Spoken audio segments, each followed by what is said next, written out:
Donc, l'enregistrement est parti. Alors, bienvenue tout le monde à cette présentation qui se veut très en retard par rapport à ce que j'aurais espéré qui arrive. D'abord et avant tout, je voulais la faire plus autour du mois de mars ou avril. Finalement, il y a eu des empêchements qui ont fait en sorte que ça a découlé sur plusieurs semaines.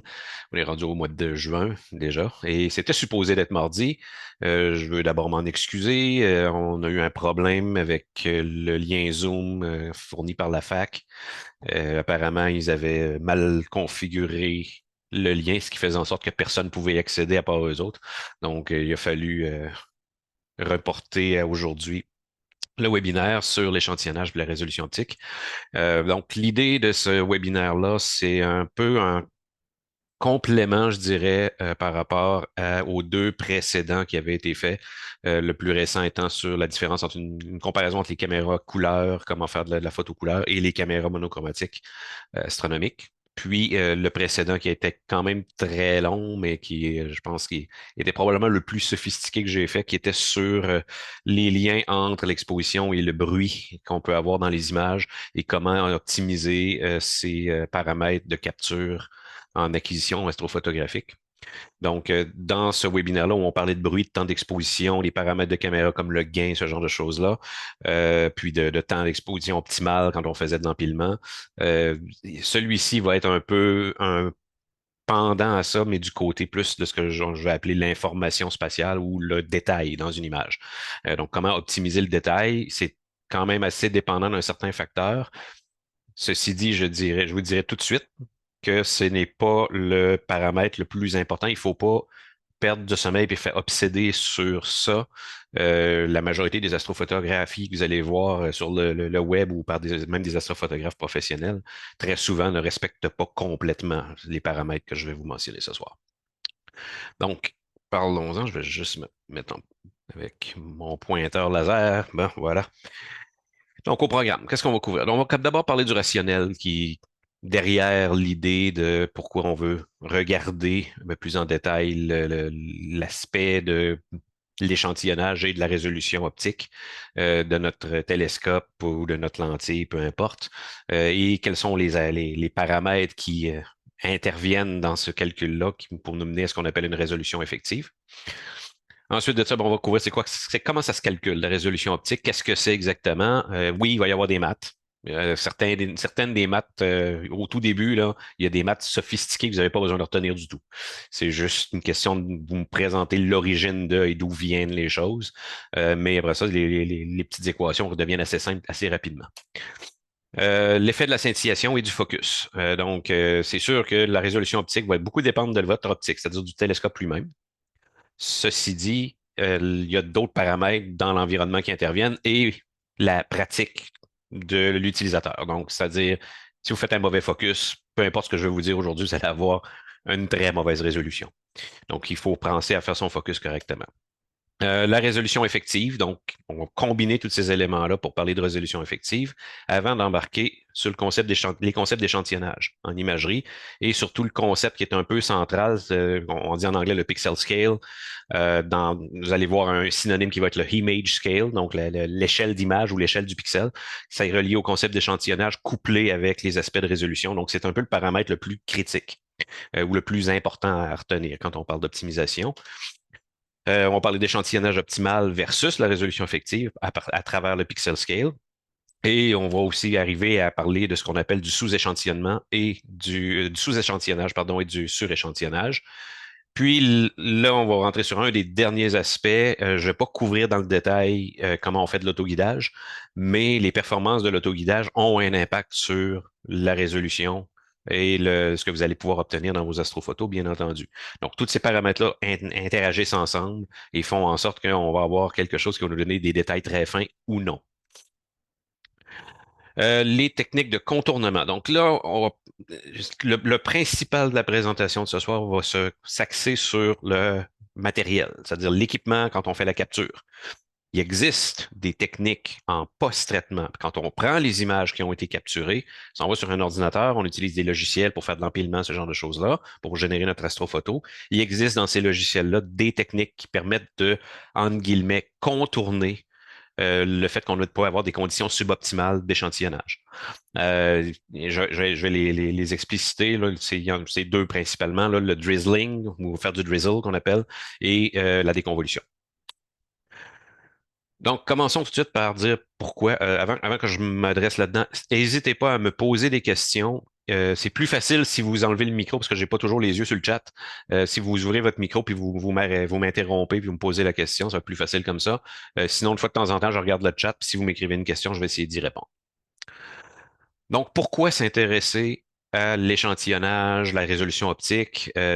Il y a plusieurs raisons. L'astrophotographie, c'est probablement le type, d'un point de vue technique, le type d'astrophoto, le type de photographie, excusez, qui est le plus exigeant en termes de technique, d'aspect technique, c'est-à-dire l'équipement lui-même. Pourquoi? C'est parce que les étoiles qui remplissent le ciel quand on fait de l'astrophotographie sont tellement lointaines qu'elles apparaissent sur Terre comme des sources ponctuelles, c'est-à-dire un point sans dimension. Donc, une étoile, normalement, si ce n'était pas des limites de nos équipements, ce serait juste un point très lumineux. Ça veut dire aussi que ça va faire ressortir énormément les imperfections de l'optique que vous allez avoir de votre équipement. Donc, une étoile, comme c'est un point, il n'y a aucune optique qui est parfaite et il va y avoir certaines limites qu'une lentille, par exemple, peut faire ou un miroir dans un télescope réflectif. Et donc, ça met très vite en évidence les défauts et les limites de votre équipement. Ça peut être vu comme étant quelque chose de positif d'une certaine façon parce que avec votre kit d'astrophotographie, là, vous allez facilement pouvoir voir comment, quand vous essayez d'optimiser les choses, vous allez voir les résultats assez vite. Parce que les étoiles étant des points, c'est ce qu'on appelle un fiduciel parfait ou un référentiel parfait.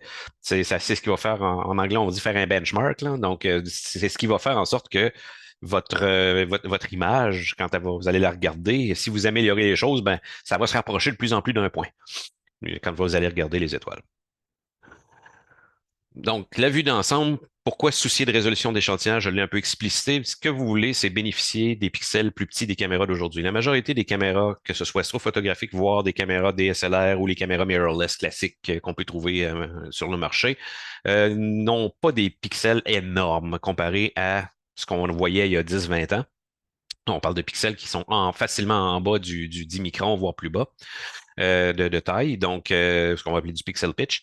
Et donc, on veut essayer de bénéficier de ça parce que ça amène une certaine restriction. Ça vous permet d'aller chercher plus de détails potentiellement, sous condition que vous ayez la bonne optique devant le capteur. Donc, ça peut permettre aussi, quand on va s'intéresser à ça, de faire un meilleur choix entre l'optique et la caméra en fonction de la qualité du ciel que vous allez avoir, c'est-à-dire de l'environnement, qui est un facteur important. Ça va vous permettre de comprendre, l'idée ici, c'est de comprendre l'échantillonnage numérique et comment combiner l'échantillonnage numérique avec les capacités de votre caméra, le choix de l'optique, et ainsi de suite, maximiser le détail dans une astrophoto. Donc, d'aller chercher le plus d'informations spatiales possible. Ça va aussi être en lien avec comment on optimise l'autoguidage en fonction de l'équipement d'imagerie. On va voir tantôt quand on va parler de sous-échantillonnage, ça va faire en sorte que votre autoguidage, là, vous pouvez relaxer vos restrictions dessus. Vous n'avez pas besoin d'avoir quelque chose de fabuleux et d'extraordinaire en termes de précision. Les éléments qui contribuent à tout ça, on les a mentionnés un peu, mais l'optique elle-même, donc le télescope ou l'objectif, peu importe le verre que vous mettez devant le capteur, la qualité du focus que vous allez avoir avec cette optique-là, donc ça, c'est très dépendant de l'opération de l'équipement par l'astrophotographe. La qualité du ciel, quelque chose sur lequel on n'a absolument aucun contrôle. Typiquement, là, on appelle ça de la scintillation en français. En anglais, il parle de seeing ou astronomical seeing. Donc, c'est synonyme, c'est la version française. Le meilleur terme qu'on peut utiliser, c'est la scintillation. La caméra elle-même, qui va vous déterminer un champ de vue en fonction naturellement de la focale ou de la longueur focale de votre optique. Et la résolution spatiale angulaire qui, elle, est directement reliée au pixel scale. Puis la qualité du guidage. Donc, c'est aussi un élément contributeur dans tout ça. On va commencer avec les principes de base. Euh, Excusez-moi, un petit coup d'eau, c'est important pour la gorge. Résolution optique. Quand on parle de résolution optique, elle-même du verre, donc d'un télescope, d'une lentille, d'un télescope à miroir, peu importe, il y a une limite absolue qu'on appelle la limite de diffraction qui va intervenir. Et donc, ça, c'est vraiment la limite que votre équipement peut faire. Et c'est pas possible d'aller mieux que ça avec l'équipement acheté. Si vous voulez avoir mieux, il y a des façons de le faire, mais il faut acheter, il faut mettre des bidous, mettre de l'argent pour payer plus. Donc, d'où ça vient cette histoire de limite de diffraction? Donc, il y a un beau petit dessin ici, là, un beau petit diagramme qui vous montre, assumé, là, c'est très simplifié, que, par exemple, vous avez une ouverture circulaire dans un mur. Donc, vous pouvez penser que cette ouverture circulaire-là, ici, là, qui a un diamètre D, c'est l'entrée de votre télescope. Ça, c'est l'objectif du télescope ou c'est la taille du miroir, c'est la taille de voyons, le diamètre de la lentille photographique que vous utilisez. Et ce diamètre-là, parce que c'est pas quelque chose de fini, ça vient affecter les ondes planes qui viennent d'une source à l'infini. Les ondes optiques vont avoir un profil qui est plan avec des lignes parallèles qui sont parallèles, par exemple, au mur ici. Quand on traverse le trou, ça va faire ce qu'on appelle de la diffraction et ce qui va être projeté sur l'écran à l'arrière va être un patron comme celui-ci où est-ce que vous avez un gros pic au centre puis là des petits pics un peu partout autour. OK? Donc, il y a un maximum d'intensité au centre et plus vous vous éloignez, plus vous allez avoir des pics un peu plus faibles. OK? Ce qui est important de comprendre ici, là, je vais parler en termes d'étalement angulaire, appelons ça comme ça, donc déterminé par le demi-angle θ, qui est la lettre grecque θ ici, qui représente l'angle que vous avez là entre le maximum et, dans ce cas-ci, le premier point où il n'y a plus de lumière. Donc, le premier zéro. Donc, le minimum d'intensité ici. Vous voyez qu'il y a une indication largeur W là, qui va de ce zéro-là jusqu'à ce zéro-là ici. Donc, ça fait un diamètre. Et ça, c'est ce qui définit ce qu'on va appeler, voyons, bon, voilà. Le disque d'Airy, du nom d'un monsieur qui avait porté le nom de Airy. Donc, le disque d'Airy, ce que ça veut dire, ça, c'est ce que ça fait comme image lorsque vous avez un point de lumière sans dimension, une étoile dans notre cas, si on veut le regarder comme ça, avec un télescope plus que parfait. Là, vous êtes dans les meilleures conditions possibles et imaginables. Donc, vous êtes à son optique limitée par la diffraction. Un point de lumière, ça va ressembler à ça en sortie. Ça ressemble au disque d'Airy. La largeur W, ici, correspond au disque au centre. Donc, c'est essentiellement cette largeur-là. OK? Donc, comment on va faire pour dire, bon, on va se servir de ça pour définir un critère de résolution optique. OK? Et comment on va le faire? Bon, on va partir de l'équation mathématique qui représente cette distribution de plusieurs petits pics, qui fait des anneaux autour de l'ouverture circulaire, qui est essentiellement l'équation qui définit un disque d'Airy, qui ressemble à cette affaire horrible-là, là, ici en haut. OK, donc I sur I0, I0, c'est l'intensité au maximum, en plein sur l'axe. OK, I, c'est la valeur de l'intensité de lumière au fur et à mesure que vous vous éloignez de l'axe. Donc, au fur et à mesure que vous augmentez l'angle θ. J1, cette espèce de bibite-là, OK, on appelle ça une fonction de Bessel de premier ordre. Vous n'avez pas besoin de retenir ça. Ce qui est important, c'est que c'est cette fonction-là qui vient définir les zéros entre les pics que vous avez là. OK? Donc, la fonction de Bessel prend un argument, donc c'est une fonction avec cet argument-là, une fonction de x. X ici est égal à pi sur lambda des sinus θ. Bon. Ce qui est important, c'est le sinus θ. Le pi sur lambda, ben lambda, c'est la longueur d'onde. Typiquement, on va toujours travailler dans ces formules-là, on va toujours assumer une longueur d'onde autour de 550 nanomètres, qui est en plein centre du spectre visible entre 400 et 700 nanomètres. C'est le pic du vert. C'est la lumière verte. Typiquement, c'est ce qu'on va utiliser. OK? Ceci dit, vous allez voir, il faut considérer le fait que si vous voulez savoir c'est quoi l'impact, le disque d'Airy avec de la lumière bleue, normalement, le disque d'Airy va être un petit peu plus petit. En rouge, il va être plus gros. Ou inversement, là, je peux me tromper. Je ne l'ai pas en tête carrément. Ce qui est important, c'est que le I sur I0, je veux savoir c'est quoi l'angle ici, θ, qui correspond au minimum. Donc, c'est-à-dire où il n'y a plus de lumière. Donc, I sur I0 est égal à 0. Donc, je prends tout ça, je le mets à 0. C'est le J1 qui va tomber à 0 lorsque je vais avoir une certaine valeur pour cette espèce d'équation, puis sur lambda des sin θ, peu importe. OK? Donc, si je sors ça de là, je dis ça ici, faut que ça me permette de donner 0. Merci de me confirmer que c'est le bleu plus petit, le rouge plus gros dans le chat. Donc, je reviens à ce que je disais. Pour que la fonction de Bessel donne 0 au premier point, il faut que cette espèce d'affaire-là égale 3,83 à peu près. Donc, il y a plus que 2 décibels que 2, là. Mais c'est 3,83, c'est égal à tout ça. Fait que ce qu'on va faire, c'est on va dire, on va isoler le sin θ. Puis, on va assumer, puisqu'on travaille à l'infini, que les angles sont très petits, ce qui fait que le sinus disparaît. On peut sortir un sinus d'un angle très petit, c'est l'angle lui-même. OK?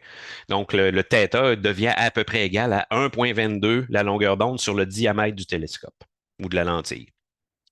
Ça, c'est ce qui définit la limite de diffraction lorsqu'on parle d'un disque d'Airy avec une ouverture circulaire. D'accord? Dernière chose que je veux mentionner, des fois, vous allez voir, je pense notamment dans les logiciels comme PixInsight, ils vont parler de PSF. PSF, c'est une abréviation qui veut dire Point Spread Function, donc fonction d'étalement de points. La PSF représente essentiellement la limite de diffraction dans le cas d'un disque d'Airy. C'est si vous rentrez un point sans dimension dans le système optique, il va avoir une fonction de réponse qu'on appelle une fonction de transfert en mathématiques, là, qui va être égale à la PSF. C'est essentiellement comment le système répond lorsqu'il y a un point qui rentre. Donc, la PSF, c'est exactement le disque d'Airy qui va avoir cette dimension-là angulaire. Est-ce que j'ai perdu quelqu'un tout de suite? Encore une fois, ce qui est plus important à retenir, c'est cette équation-là encadrée en rouge, puis c'est quoi un disque d'Airy. Le reste, c'est juste à titre informatif que je vous le mettais pour que vous compreniez d'où sort cette équation-là. À partir de là, on va établir un critère pour la résolution optique. Et la résolution optique, le vrai critère qu'on doit utiliser, c'est qu'est-ce qui se passe si j'ai deux objets comme des étoiles, deux points, qui sont rapprochés l'un de l'autre. C'est quoi la distance minimum qui va me permettre de les distinguer? C'est-à-dire que je suis capable de dire qu'il y a deux étoiles, par exemple. Ben, comme chaque étoile va produire un disque d'Airy, quand j'en mets deux et que je commence à les rapprocher, qu'est-ce qui se passe? Ben, on voit que le centre le disque d'Airy lui-même, le patron, ça finit par se rassembler, puis on n'est plus capable de distinguer qu'il y a un point. On a l'impression qu'il n'y en a rien qu'un. Il est peut-être ovale, fait qu'on peut deviner qu'il y a deux affaires, mais on n'est plus capable de voir la séparation. On vient de limiter le détail. Donc, le critère de Rayleigh vient encoder ça mathématiquement d'une certaine façon, de façon très simple. Ce qu'il va dire, c'est je veux que la limite de résolution, on va l'établir en disant que le centre du disque d'Airy de la première étoile est à la position du premier minimum de la deuxième. Donc, c'est-à-dire le centre qui est là est dans la bande noire de la deuxième. C'est la distance minimum qui me permet de distinguer qu'il y a deux objets. C'est ce qu'on va appeler un pouvoir de résolution ou un pouvoir de séparation. Sachant ça, on connaît la position du minimum par rapport au centre. On vient de le calculer. Donc, le critère de Rayleigh, c'est que l'angle minimal ou la résolution angulaire minimale, c'est 1,22 fois la longueur d'onde divisé par le diamètre. Okay? Et dans ce cas-ci, c'est les unités que j'ai mis ici. L'angle est en radian, il n'est pas en degrés. Le D et lambda sont en mètres. Donc, c'est pas très le fun de travailler avec ça parce que les longueurs d'onde sont généralement beaucoup plus petites qu'un mètre. Et le diamètre, il n'est pas en mètres. On ne le mesure pas généralement en mètres. On va le déterminer en millimètres quand on regarde dans un télescope puis qu'on va voir les manufacturiers. Ce qui fait que si on fait les conversions pour tout mettre ça dans les unités classiques qu'on va rencontrer quand on fait de l'astrophotographie, ben ça devient cette espèce de fonction-là. Donc 3,6 fois 180. Bon, 180 sur pi, c'est la conversion des radians en degrés. 3,6, c'est en fait 3600 divisé par 1000. Donc, le 1000, c'est pour passer d'un mètre à millimètre. Le 3600, c'est passer de degrés à seconde d'arc. Donc, ça nous donne le critère de Rayleigh en arc seconde avec le diamètre du télescope en millimètres et la longueur d'onde en microns. D'accord? Donc, en microns, 550 nanomètres, c'est 0,55. Donc, 0,55 microns, c'est la longueur d'onde du verre. Il existe un deuxième critère qui, généralement, les manufacturiers de télescopes vont souvent utiliser plus le critère de Dawes que le critère de Rayleigh, quoi qu'ils le spécifient l'un comme l'autre d'habitude. Donc, le critère de Dawes, c'est plus empirique. Donc, Dawes était un astronome au 19e siècle qui, empiriquement, il va avoir des très bons yeux. Lui, il est arrivé il disait, on est capable de séparer quelque chose de plus petit que le critère de Rayleigh. Donc, comme je dis, c'est établi de façon empirique. Ce qui est intéressant, c'est que quand on fait des calculs et autres, puis qu'on commence à comparer les choses, ben, le critère de Dawes, c'est approximativement l'équivalent d'utiliser la largeur à mi-hauteur du pic d'intensité ou de la PSF du disque d'Airy, OK, qui sépare les deux sources ponctuelles. Donc, dans ce cas-ci, si je prends ce petit graphique-là, à gauche, là, c'est le profil d'intensité des deux étoiles à la distance qui est déterminée par la limite de Rayleigh ou le critère de Rayleigh, donc 1,22 lambda sur D, qu'on vient de voir. Le critère de Dawes, c'est plus proche. OK? Donc, ici, c'est marqué, c'est approximativement lambda sur D. Donc, ça, c'est le critère de Dawes. Typiquement, on voit qu'on peut approximer ça en disant qu'en fait, la largeur à mi-hauteur du premier pic puis est à peu près à la même distance que de centre à centre. C'est la même distance en largeur que la distance entre les deux. C'est pas tout à fait vrai, là. Mais l'approximation se tient. Et donc, on peut dire le critère de Dawes, c'est à peu près 1,029 lambda sur D, toujours dans les unités voyons, internationales classiques, donc radian, diamètre et lambda en mètres. Encore une fois, on fait nos conversions pour arriver en arc seconde avec les paramètres habituels. Donc, ça fait 1,029 lambda sur D fois 3,6 fois 180 sur pi. Bon. Ceci dit, lequel choisir? C'est à votre guise. Typiquement, on va utiliser le critère de Dawes parce que c'est souvent ce que les calculateurs en ligne vont utiliser, vont vous donner comme information. OK? Mais gardez à l'esprit que quand on utilise le critère de Dawes, ben, le rapprochement entre les deux points, le vrai pouvoir de séparation, il est plus petit qu'en Rayleigh. Donc, ça veut dire que potentiellement, vous surestimez votre résolution optique quand vous utilisez le critère de Dawes. Ça dépend de la qualité de vos yeux. Donc, parce que Dawes, il apparemment avait des très bons yeux pour réussir à séparer quelque chose de plus petit. Donc, ici, je mentionne encore, typiquement, là, dans toutes ces formules-là, lambda, on va utiliser 0,55. On va utiliser la longueur d'onde à 550 nanomètres, donc 0,55 microns dans ces calculs-là, et donc, il vous reste juste le diamètre du télescope à rentrer pour établir c'est quoi votre valeur. OK, fait que ça couvre la résolution optique. C'est le télescope lui-même, le verre, c'est quoi ses limites. OK, il y a beaucoup d'autres facteurs qui interviennent qui vont faire en sorte que ça gâche les choses. La scintillation est probablement un des paramètres les plus importants là-dedans et souvent, c'est ce qui limite le plus. Donc, c'est quoi la scintillation? Malheureusement, on n'est pas avec le télescope Webb ou le télescope Hubble. Nous, on a une atmosphère à traverser de plusieurs kilomètres d'épaisseur. Dans l'atmosphère, il y a des couches d'air qui se promènent, il y a de la convection, il y a des cellules de masse d'air qui varient dans tous les sens. Ça crée de la turbulence. Et donc, encore une fois, si on a un point lumineux comme une étoile qui est très, très, très loin de la Terre, ben, les ondes lumineuses, quand elles arrivent sur la Terre, elles sont planes, donc elles sont parallèles, comme les lignes noires que vous avez ici, là. Elles arrivent sur l'atmosphère, puis l'atmosphère a pour effet de changer ce qu'on appelle le front d'onde, c'est-à-dire la ligne noire est plus droite, elle devient toute bosselée comme ça. Donc, c'est ce qu'on appelle des fronts d'onde. En anglais, on parle de wavefronts, là, mais pensez à une onde lumineuse, là, puis essentiellement, elle est toute perturbée comme ça. Et ça varie dans le temps. Assez rapidement, merci. Donc, ça fait en sorte que, typiquement, là, vous allez regarder une étoile, on a l'impression qu'elle scintille. Donc, oui, elle change d'intensité très rapidement. C'est dû principalement aux masses d'air turbulentes qu'il y a entre le télescope et l'espace. Donc, sachant ça, la durée d'exposition requise en astrophotographie, quand on prend des images d'objets du ciel profond, des étoiles, quoi que ce soit, il y a une exception, j'en parlais beaucoup plus loin dans la présentation, mais quand on parle de planètes, ça c'est un autre ballgame.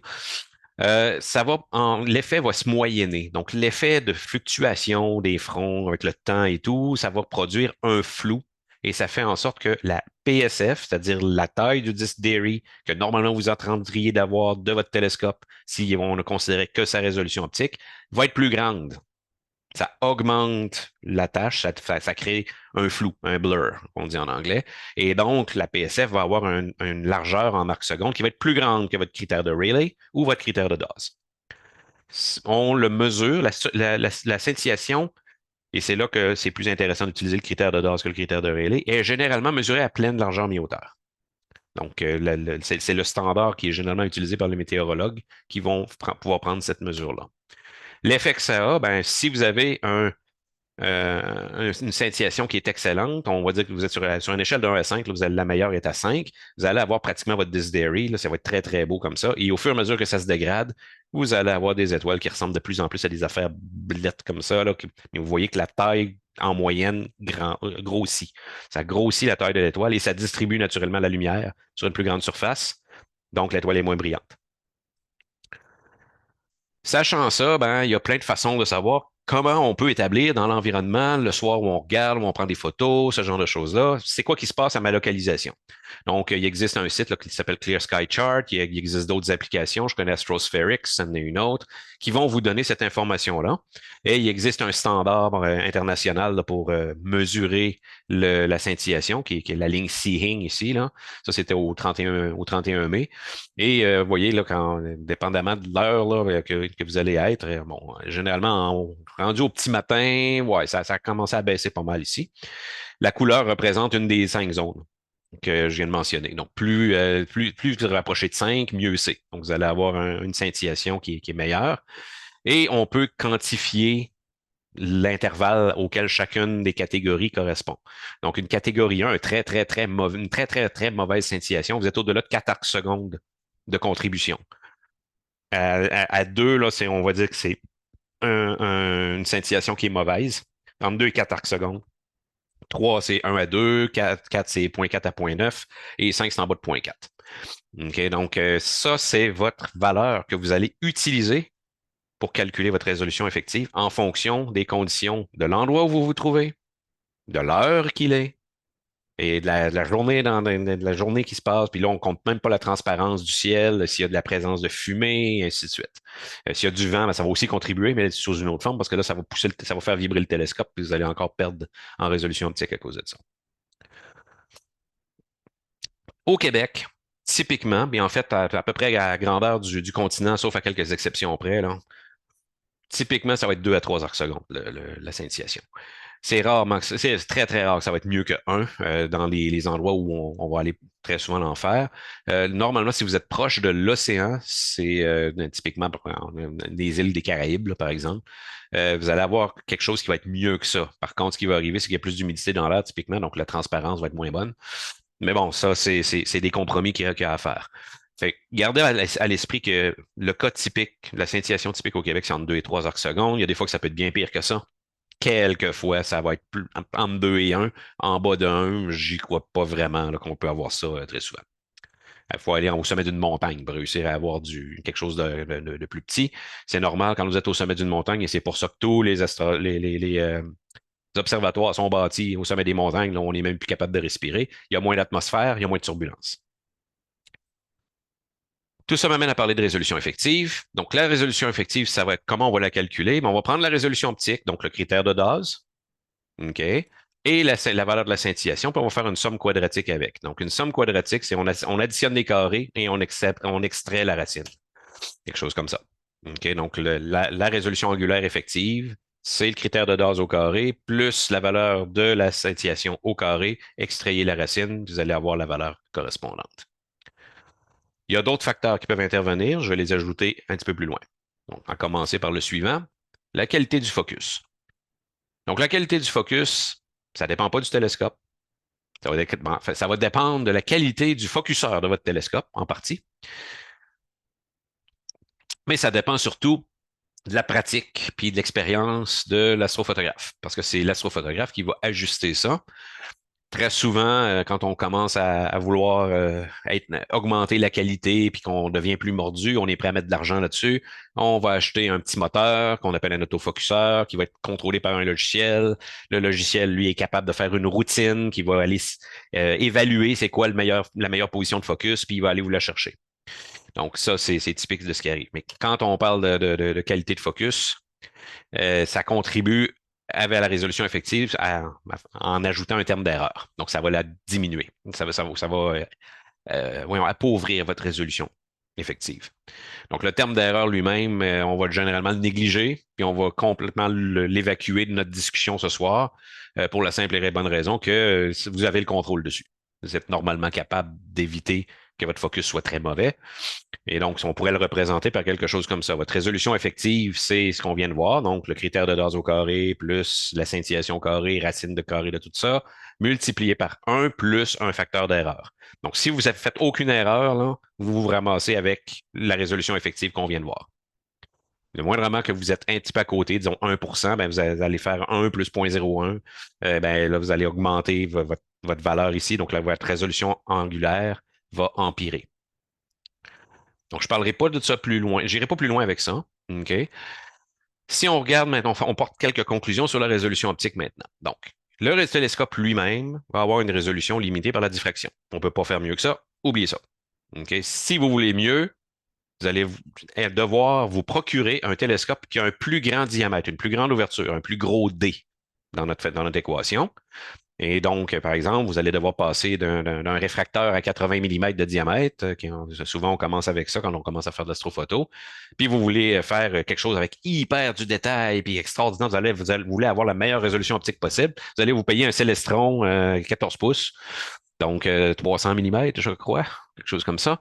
Vous allez vous briser le dos à le mettre sur une monture, puis vous allez devoir vous payer une monture de tous les diables, puis là, vous allez devoir combattre la scintillation, etc., etc. Bon.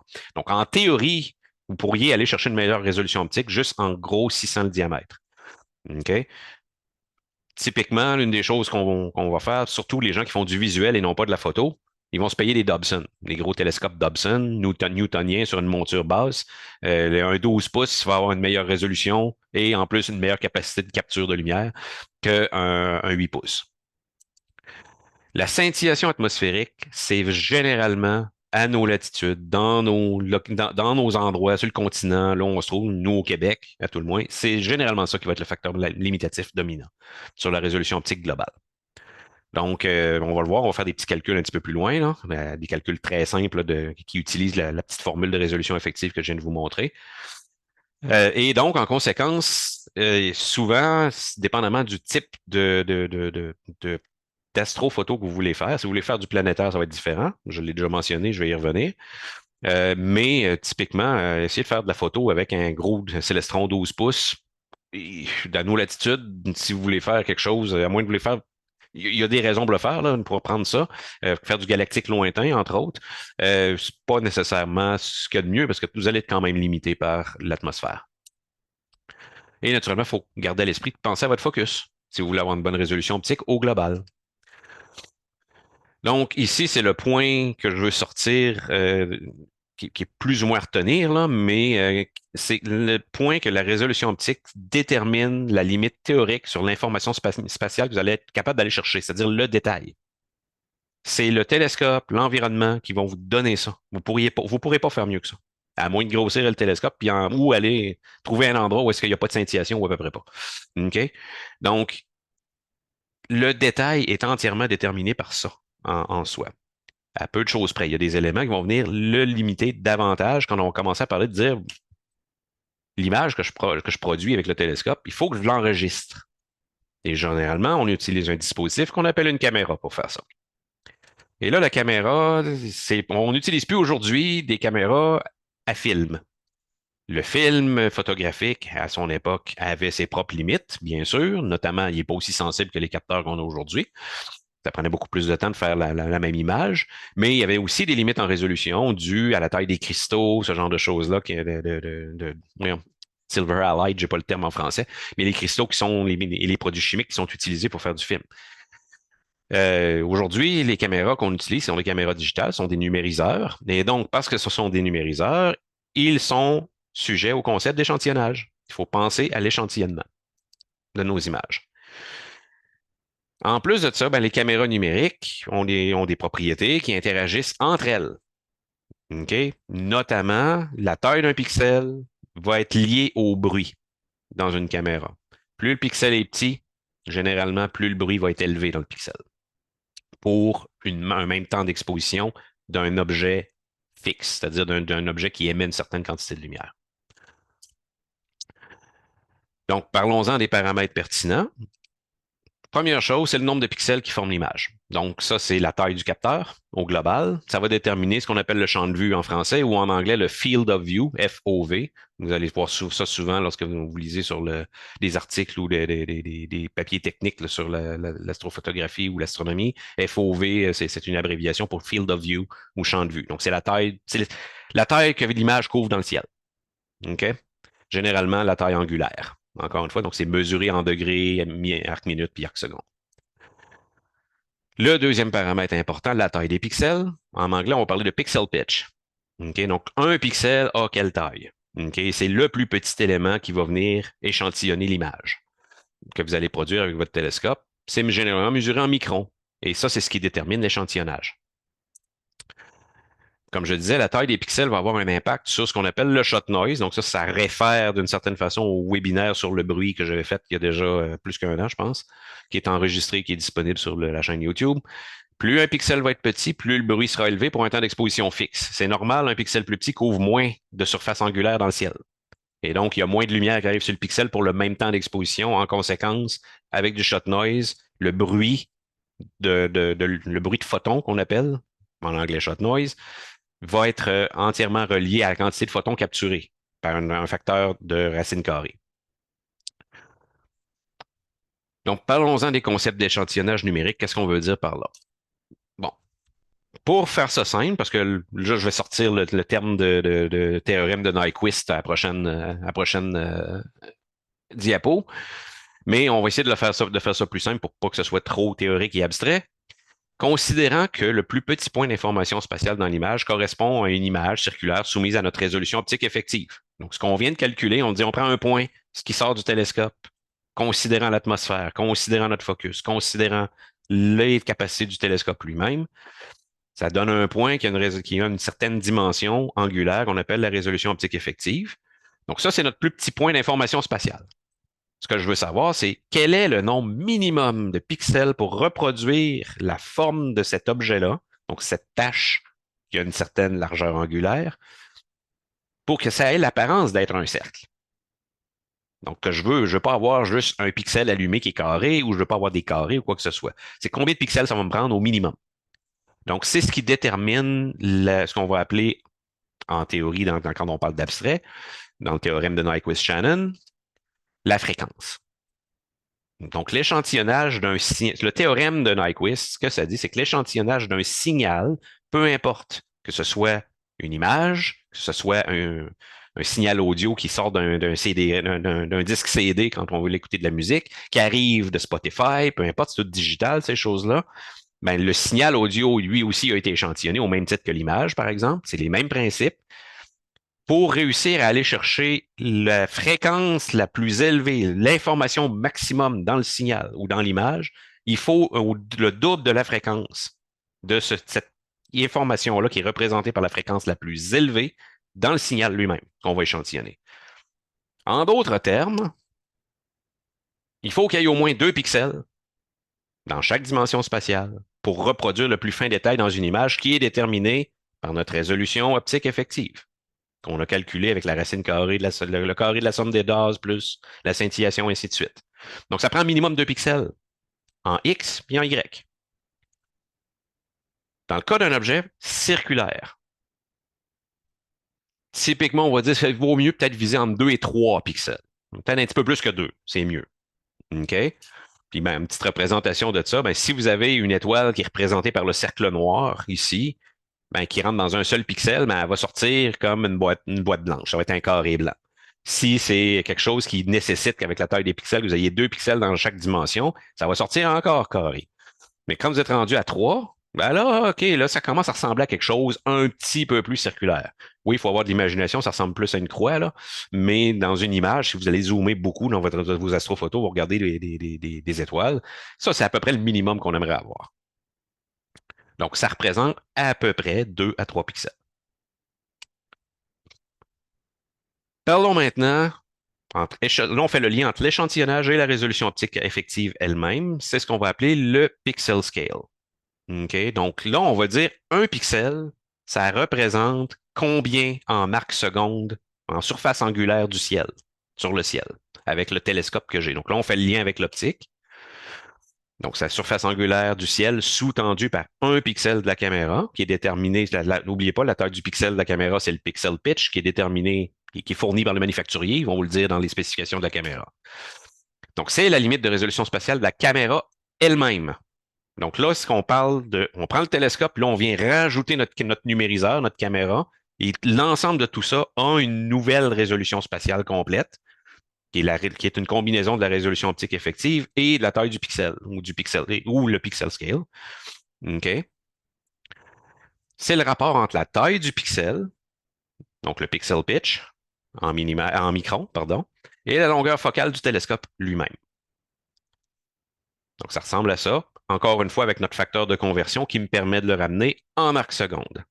en utilisant des microns pour le pixel pitch et des millimètres pour la focale du télescope.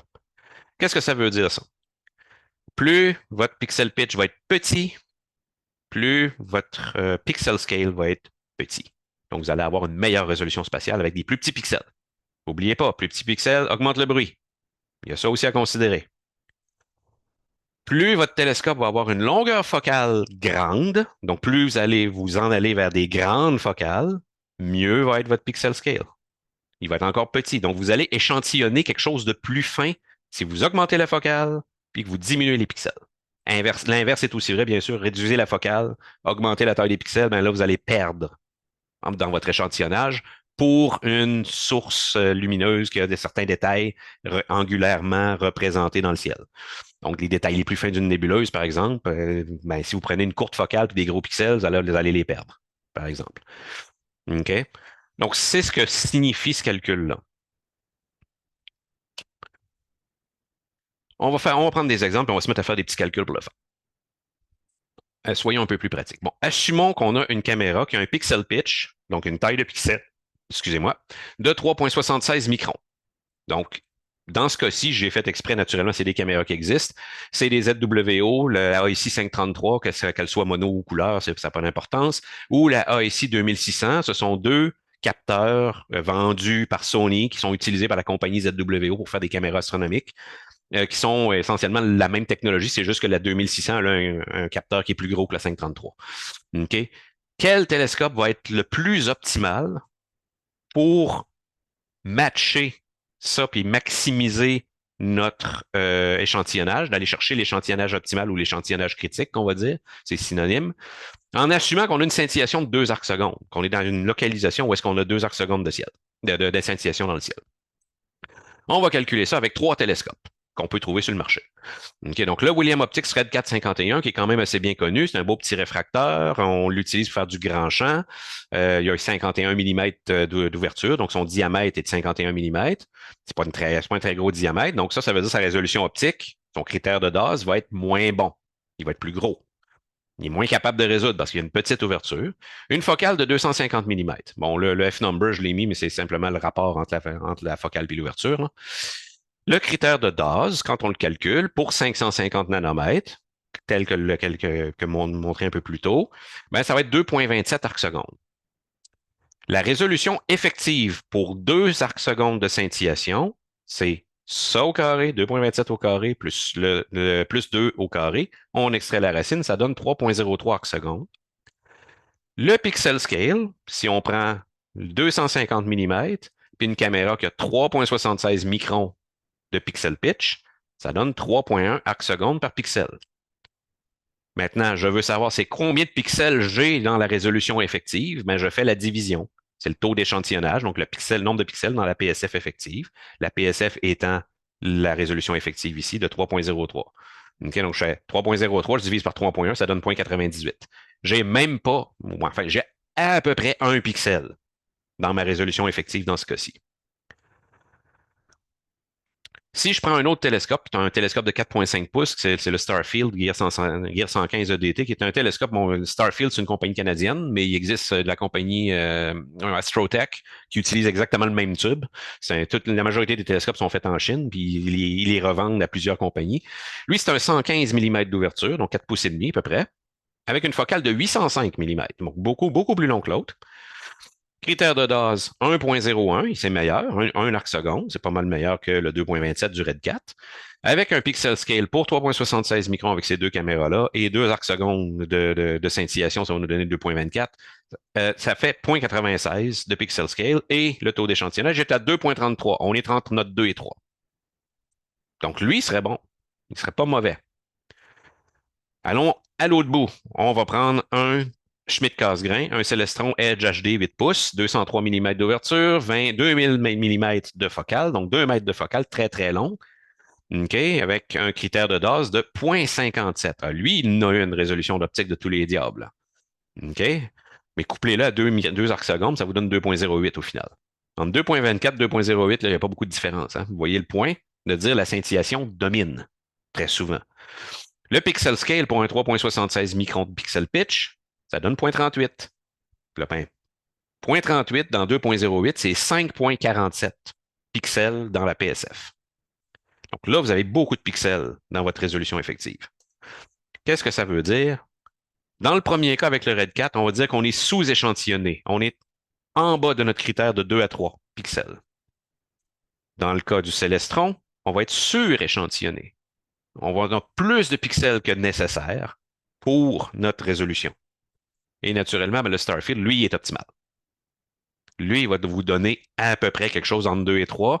Typiquement, on voudrait quelque chose plus vers 3 que 2. C'est un petit peu bas, là, mais il est optimal par rapport aux deux autres. Donc, quand on parle de sous-échantillonnement, de sous-échantillonnage ou suréchantillonnage, c'est exactement ça que ça veut dire. Vous n'êtes pas dans votre critère de 2 à 3 pixels. OK? On va voir que ça a ses avantages, ses inconvénients dans les deux cas, d'être soit sous-échantillonné, soit suréchantillonné et non pas être optimal. Deuxième exemple, là, je vais reprendre, je vais revenir sur mon tableau, excusez. Je vais prendre la ligne du centre. Je reprends le même télescope, le 115 EDT, là, qui est optimal, lui. On va garder ce télescope-là, mais là, on va changer la scintillation avec les mêmes caméras, donc le même pixel pitch de 3.76. Donc, scintillation 1 arc seconde, donc c'est excellent. 2 arcs secondes, c'est ce qu'on avait dans l'exemple précédent. 3.5, là, vous êtes dans un ciel qui est pourri. Okay? L'atmosphère est tellement turbulente que vos étoiles sont très grosses. C'est le même télescope pour les trois, c'est le Starfield Gear 115, donc il y a 115 mm d'ouverture, la même focale, ainsi de suite. Même critère de dose, ça n'a pas changé, c'est le même télescope. Pixel scale, c'est la même caméra à 3.76 pixels de pixel pitch, 0.96 toute la gang. Okay? Et là, c'est la résolution effective qui change. Parce que là, on va prendre le 1.01 puis on va le mettre au carré, puis on va additionner ça au carré, puis faire extraire la racine. Fait que ça donne à peu près 2. Racine de 2, ben, c'est à peu près 1.4, 1.42. Votre résolution effective, dans le premier cas, avec une scintillation excellente, un très bon ciel, c'est 1.42 arcs secondes. Dans le ciel qu'on avait tantôt, dans l'exemple précédent, on l'a calculé, ça donnait 2.24, puis dans le ciel qui est pourri, ça donne 3.64. Okay? Votre taux d'échantillonnage dans ces conditions-là, encore une fois, prenez ça divisé par ça. Donc 1.42 par 0.96, ça vous donne 1.48 pixels dans la PSF effective. Ici, on l'avait déjà calculé, ça donnait 2.33. Dans un ciel pourri, ça nous donne 3.79. On est encore optimal ici, bien sûr, parce que c'est exactement le même calcul que l'exemple précédent. Ici, on est sous-échantillonné dans un ciel pourtant excellent. Qu'est-ce que ça veut dire? Ça veut dire que votre pixel scale il est trop haut ou votre critère de dose bon, non, c'est pas vrai, parce que le critère de dose, on peut pas faire grand-chose avec, vous êtes limité par le 1 ici. Vous pourriez baisser ça, essayer d'avoir le Celestron, là. Le Celestron qui était à 0.50, de 0.38 tantôt. Vous auriez un critère de dose beaucoup plus bas, donc ça vous donnerait une valeur plus basse ici. Mais il va falloir diminuer votre pixel scale, là, parce que autrement, ça allait baisser. Là. Donc là, vous êtes sous-échantillonné. Mais ce qu'il faudrait faire, c'est de baisser le pixel scale, donc changer la caméra, prendre des pixels plus petits. Dans le deuxième cas, encore une fois, vous êtes suréchantillonné. Vous avez 3.79 pixels dans ce cas-ci, parce que votre scintillation, elle est pourrie. Vous pourriez quasiment utiliser le RED 4 dans ces conditions-là, ça serait mieux. OK? En termes purement de taux d'échantillonnage, d'avoir votre échantillonnage critique.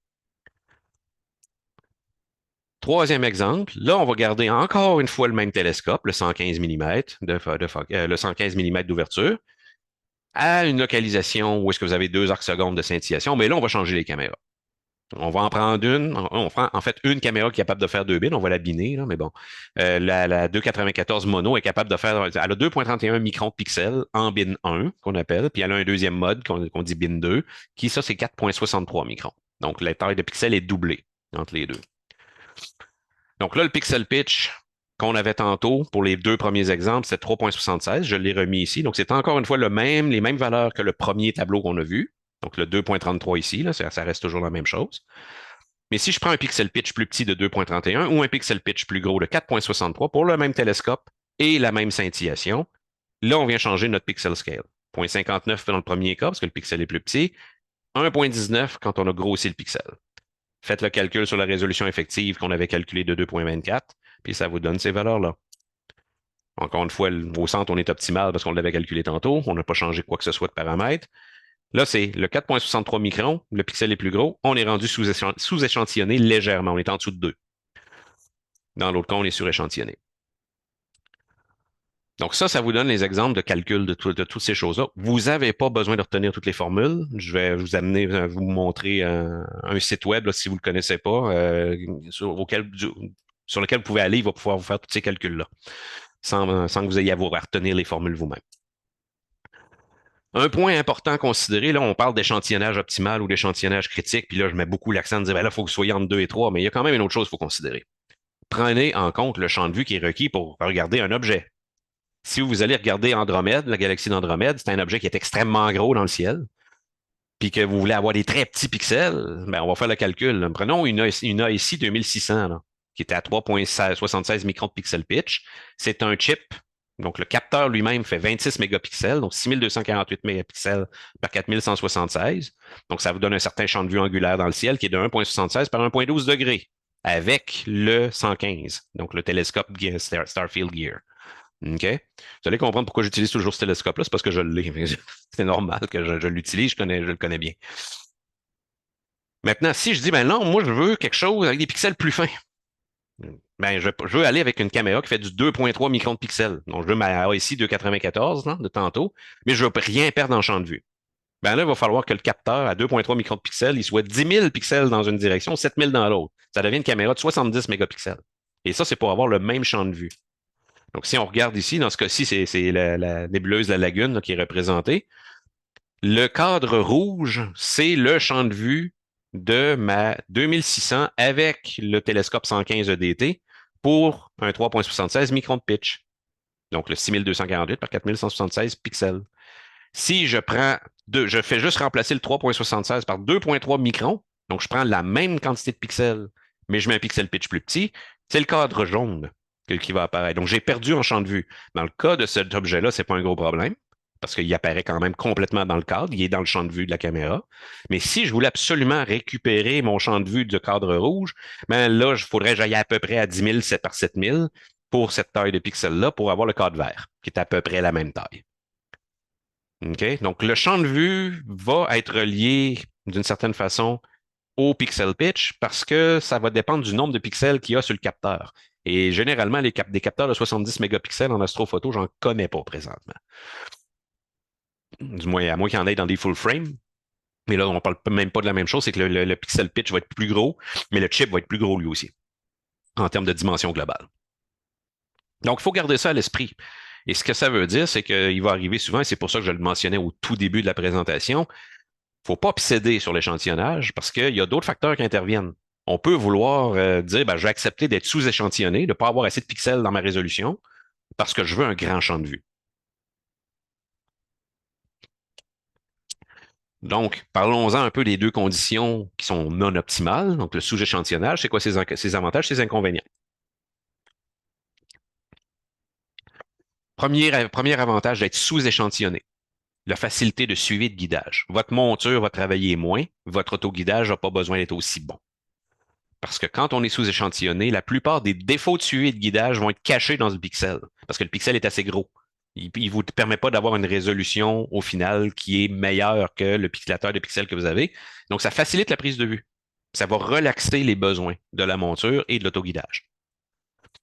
Deuxième avantage, vous avez un pixel qui couvre une plus grande portion du ciel, donc au bout du champ de vue.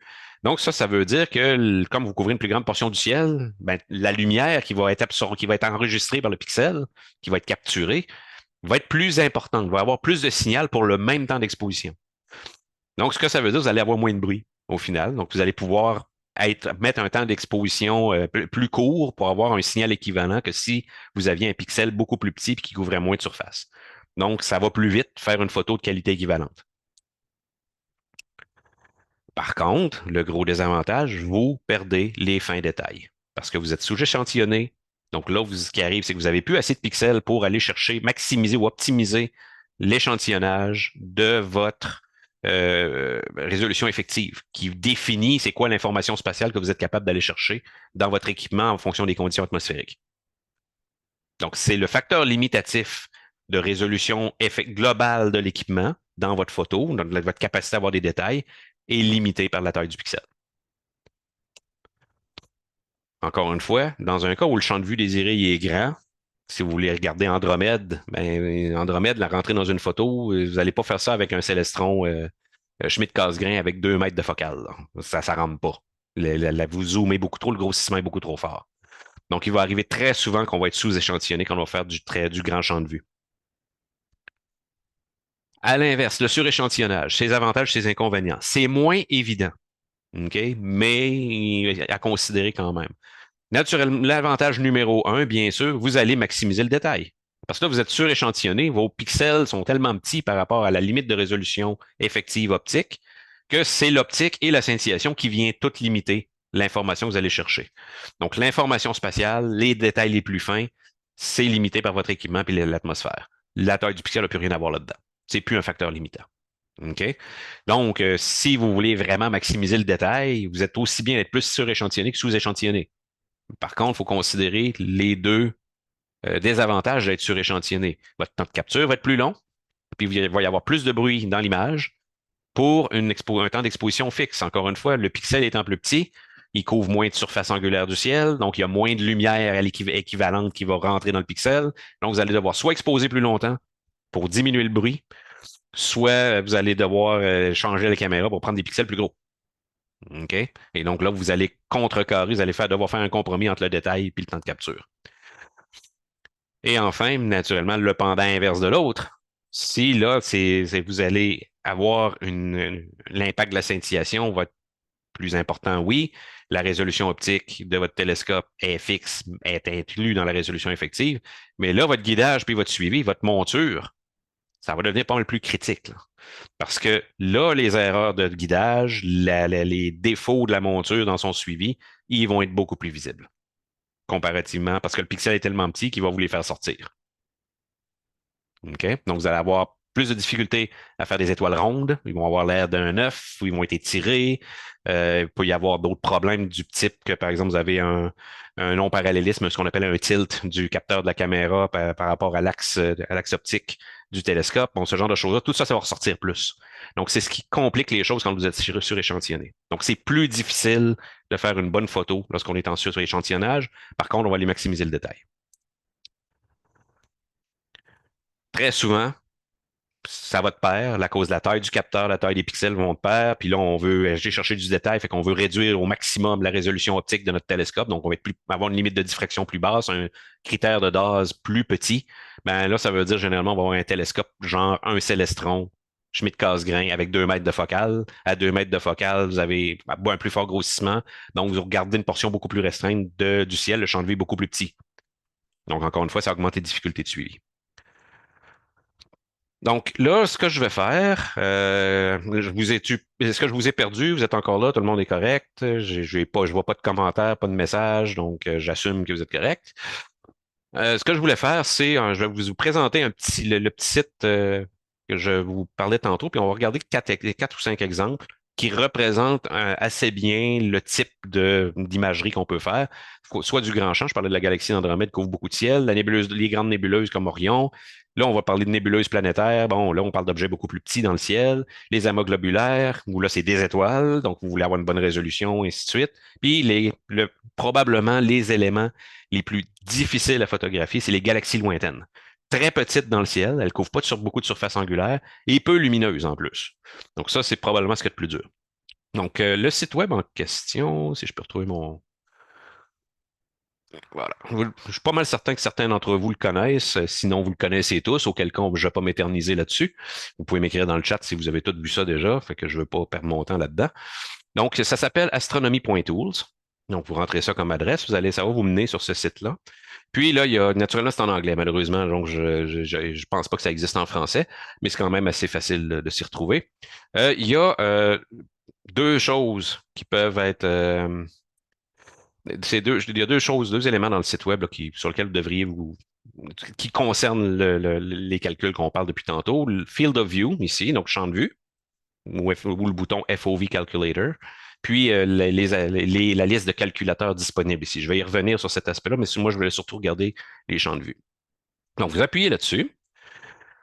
Puisqu'on parle d'astrophotographie, on va se mettre en imaging mode, comme ça. Et là, il va vous demander des choses. D'abord, il va dire, ben, OK, donne-moi un objet. qui va servir d'exemple pour mesurer le champ de vue puis te donner une idée visuelle de à quoi ça va ressembler.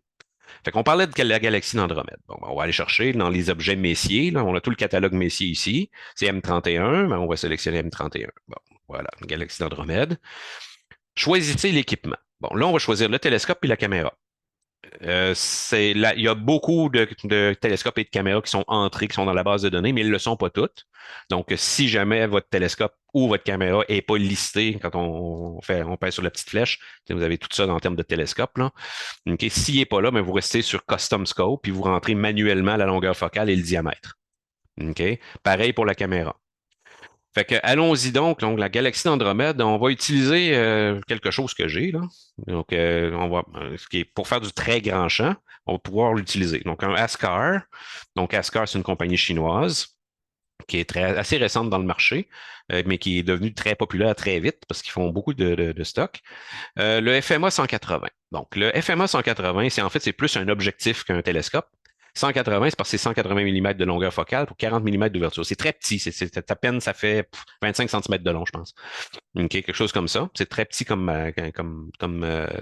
optique en termes de dimension. Puis là, on va choisir une caméra. Disons, une caméra à 3,76 microns de pixels. Allons-y comme ça, comme on avait tantôt. Donc, disons la 2600. Bon, la 2600, la de ZWO. Donc, ZWO, la 2600 est ici. 2600 MMMC. Voilà. On ne met pas de réducteur ou de Barlow, il n'y a pas de ces affaires-là. On reste en bin 1 sur la caméra, mais vous voyez ici la résolution de la caméra. Ce qu'on appelle la résolution de la caméra, c'est la taille en pixels du capteur. Donc, 6248 pixels par 4176. Et la taille, le pixel pitch sur chacune des dimensions. Typiquement, c'est carré, donc il n'y a pas de différence, mais 3,76 microns. Et ici, il vous calcule un certain nombre de choses dans les petites boîtes, là. OK? Le rapport de focale est de 4,5. Le rapport de focale, là, encore une fois, c'est 180 sur l'ouverture. Donc, 180 sur 40, ça donne 4,5. La résolution par pixel, ça, c'est votre pixel scale. 4,31 arcs secondes. OK? Donc, c'est très, très, très gros. OK? Un pixel, ça représente 4,31 arcs secondes de ciel. C'est quand même gros, là. Le champ de vue global, par contre, est très grand. 7,47 degrés par 4,99 degrés. Et la limite de Dawes, le critère de Dawes pour ce télescope-là, le FMA 180, est de 2,9 arcs secondes. Donc là, vous avez 4,31 arcs secondes par pixel. OK? Mais une résolution optique, nonobstant la scintillation, qui n'est pas prise en compte ici, de 2,9. Fait que là, vous avez à peu près un demi-pixel dans votre résolution, là. Pas ce qu'il y a de mieux, mais par contre, j'ai pas mis une scintillation, disons, de 2 ou 3. Fait que là, il faudrait faire à peu près 3 au carré, plus 2 au carré, disons. Donc, le DAS limit est à 2,9, disons 3. Donc, 3 au carré, ça fait 9, plus, disons, une scintillation de 2. Au carré, ça fait 4. Fait 4 plus 9, ça fait 13. Racine de 13, ça donne à peu près, oh mon Dieu, autour entre 3 et 4. Là. Quelque chose comme ça. 16, c'est 4. Donc, 13, racine carrée de 13, ça devrait donner quelque chose autour de 3,5, je dirais. OK? Mais à 3,5, vous êtes encore sous-échantillonné.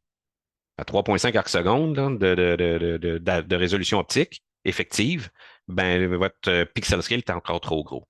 Ceci dit, ce qui est important, c'est que vous faites Add to View, et là, il va vous mettre une image de la galaxie d'Andromède avec le cadre, le champ de vue représenté par la combinaison de votre télescope avec la caméra. OK? Donc, ça vous permet d'évaluer rapidement avec ce site web-là. Ben, moi, avec mon équipement, tel objet, il va apparaître gros comment dans la photo? Ben, il apparaît gros comme ça. Dans ce cas-ci, c'est l'Andromède avec un FMA 180, c'est ça que ça donne. Mieux encore, ce qui est encore plus le fun avec ce site-là, c'est on va juste changer le télescope. On va garder la caméra, on va tout garder le reste. Puis ce coup-là, on va aller quelque chose de grand champ, mais un petit peu plus de focale que 180 mm. OK? Encore une fois, j'ai utilisé un des quatre que j'ai, là, le Gear 60. Donc, le Starfield Gear 60, c'est un 300 mm de focale pour une ouverture de 60 mm. Il est un peu plus gros en diamètre, puis il y a une focale un peu plus longue, à peu près, pas tout à fait le double. Le rapport de focale est de 5. Le pixel scale est à 2,59 arcs secondes au lieu de 4,31. Le champ de vue a diminué, 4,48 par 3 degrés. On avait 7 points quelque chose par 5 tantôt. Et la limite de Dawes est rendue à 1,93. OK? Encore une fois, si je ne prends pas en compte la scintillation, on serait sous-échantillonné dans ce cas-ci. Mais si je fais Add to View, ben là, vous allez voir, c'est le cadre jaune. Alors là, ça fit beaucoup mieux. Puis en fait, si vous feriez une rotation, ben, vous êtes probablement capable d'aller chercher plus là, sur l'axe d'inclinaison de la galaxie d'Andromède. On va pousser au ridicule. OK? On va aller chercher un célestron. Donc, si je prends voyons, il est où le Edge? C8 Edge. Mais je sais qu'il est dans la liste. Il faut juste que je le trouve. Ça, c'est le C6 Edge HD, le Celestron C8 Edge HD. Donc, ça, c'est celui que j'utilisais dans mon tableau de calcul tantôt. 0.38 arc seconde de pixel scale avec cette caméra-là. C'est ce qu'on a calculé tantôt d'ailleurs. Champ de vue extrêmement étroit, 0.66 par 0.44 degrés, c'est pas beaucoup, avec un dose limit beaucoup plus bas. Puis là, dans ce cas-ci, votre résolution, vous n'êtes pas tout à fait en échantillonnage optimal si on oublie la scintillation, parce que vous n'avez pas un facteur 2 là, entre les deux, mais vous êtes quand même un pixel scale en dessous du dose limit de ce coup-là. OK? Par contre, si je fais Add to View, ben, c'est le petit rectangle vert. Vous allez avoir le centre de la galaxie. C'est à peu près tout. OK? Donc, ce site-là vous permet de faire ce genre de calcul-là. Si je vais voir, parce que là, encore une fois, on n'a pas parlé de scintillation. OK? Tout le calcul, les calculs qu'on faisait tantôt dans les trois exemples dans les tableaux, vous pouvez les refaire ou les faire en partie ou avoir l'information semblable à partir du calculateur sur le site web qui s'appelle CCD Suitability. Donc, voyons, est-ce que vous avez la CCD optimale? Est-ce que vous avez la caméra optimale? CCD, c'est un autre terme pour caméra. Là, il vous donne un paquet d'explications que je vous ai donné. C'est essentiellement la même chose que ce que je vous ai expliqué en termes de Nyquist et autres. Puis vous arrivez en bas, puis là, vous allez avoir le petit calculateur. Donc, encore une fois, on choisit le télescope. Reprenons, par exemple, notre ASCAR de tantôt, là. FM 108, FM 180, pardon. OK, puis notre caméra qu'on avait. Bon, on va aller chercher ZWO. On va prendre la 2600. OK. Puis là, on peut y donner une scintillation. Donc là, on dit une scintillation moyenne entre 2 et 4 arcs secondes, pleine largeur, mi-hauteur. OK? Ça vous redonne la résolution à 4.31. Et en bas, ce qu'on voit, là, c'est une barre des de couleurs. Il y a une petite barre blanche complètement à droite dans ce cas-ci. Ce qui est en train de vous dire, c'est qu'avec cette scintillation-là, là, vous êtes terriblement sous-échantillonné. Ça dit significant undersampling. Donc, dans ce cas-ci, vous êtes très sous-échantillonné avec ce télescope-là et cette caméra-là. C'est pas étonnant. À 180 mm de focale, là, vous avez un champ de vue hyper large, OK, mais vous n'allez pas avoir une très bonne résolution. C'est à peu près certain. OK? Si je m'en vais avec prenons le Starfield que j'utilisais tantôt, là, le Gear 115, qui est ici, là, ça dit idéal. Pour 2 à 4 arcs secondes de scintillation, ce télescope-là, avec cette caméra-là, vous avez un échantillonnage optimal. OK? Et si je dis par contre, OK, bon là, je suis pas à 2 à 4 arcs secondes de scintillation, je suis dans un ciel exceptionnel, 0.5 à 1, là, vraiment extraordinaire. Oh, il commence à être pas loin d'être sous-échantillonné. Donc là, on vient de perdre. Parce que notre ciel est très bon, donc le choix du télescope et de la caméra, c'est pas nécessairement la meilleure combinaison. C'est pas si mal que ça. OK, mais c'est vraiment pas ce qu'il y a de mieux, là. On n'est pas dans le rouge encore, mais pas loin, là. On tombe dans le jaune, là. OK? Changeons la caméra dans ce cas-là. On va faire exprès là, de choisir une caméra qui n'est pas normalement utilisée pour faire du ciel profond, mais la 715 de ZWO, c'est une caméra planétaire, mais elle a des pixels de 1,45 microns de pixel pitch. C'est petit, s'il vous plaît, c'est à la moitié du 3,76, même un petit peu mieux, là, quasiment. Là, vous retombez avec votre scintillation exceptionnelle, vous retombez à être dans un échantillonnage optimal. Naturellement, si vous empirez la scintillation, là, vous êtes suréchantillonné. De beaucoup à part de ça. Là, on est quasiment rendu dans le violet, là. OK? Donc, ces calculateurs-là servent à vous donner une idée. C'est un site web, là. Puis, c'est très facile d'aller là et de faire s'amuser avec un paquet de possibilités. OK? Donc, je vais y revenir parce qu'il y a l'aspect aussi qu'on va regarder rapidement dans quelques minutes, là, voyons, l'optimisation du guidage ou du choix du télescope de guidage, par exemple. Donc, il y a un autre calculateur pour ça ici. Donc, je vous invite à aller voir ce site web-là si vous voulez vous amuser un petit peu. Donc là, j'ai regardé la galaxie d'Andromède. Non, j'aurais peut-être dû, j'ai peut-être été trop vite dans mon affaire, moi, là. Je vais réouvrir ça. Bon. Si on retourne ici, on va juste en faire un autre. Je vais faire la Sombrero. Donc, la galaxie du Sombrero, qui est une galaxie lointaine, relativement brillante, malgré tout. Donc, ça aide un petit peu. Puis, je vais reprendre mon 115, disons. Donc, un télescope de 4,5 pouces. Il faut que je me mette en mode imagerie. Puis, ma caméra de, disons, la 533 ce coup-ci. C'est la même taille de pixels. ZWO ici 533. Et où? On va être un petit peu plus basse. Hop, hop, hop. Voilà. OK. Est-ce que vous voyez toujours mon écran? Oui, je pense. Oui, oui, je crois que je crois que oui. C'est parce que je vois plus le cadre rouge, là. Donc, si je fais ça comme ça, pour cette cible-là, qui est une cible beaucoup plus petite en surface angulaire, avec une caméra, la 533, là, c'est une caméra que le capteur est à 1 pouce, là. Je peux remettre la 2600 qu'on avait tantôt, qui a la même taille de pixels. Donc, c'est le même pixel pitch. Ça fait quand même une bonne différence. Mais vous voyez que la Sombrero est pas grosse, là. OK? Donc ça veut dire que pour des pixels de 3,76 microns, il y a peut-être moins de pixels que si vous aviez des pixels plus fins dans la galaxie elle-même. C'est là que d'avoir des pixels plus petits, ça devient intéressant. OK? Ou d'avoir un télescope qui a beaucoup plus de focales. Donc, on peut le faire avec plus de focales. On va garder la caméra la 2600, puis au lieu du 115, on va aller chercher encore une fois notre Célestron de tantôt. Hop, hop, hop, c'est vite, c'est vite, c'est vite. Il est où? Edge, voilà. On fait un head to view. Vous voyez que on n'y perd pas grand-chose, hein. Par contre, par rapport à une 533. Mais encore une fois, c'est toutes les deux caméras ont la même taille de pixels.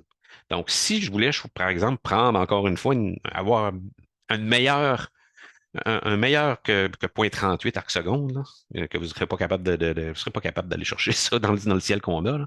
Vous allez être en suréchantillonnage très rapidement avec un Célestron comme ça pour faire du ciel profond. Mais on peut toujours dire, ben, je vais prendre la 2,94 Pro MM1.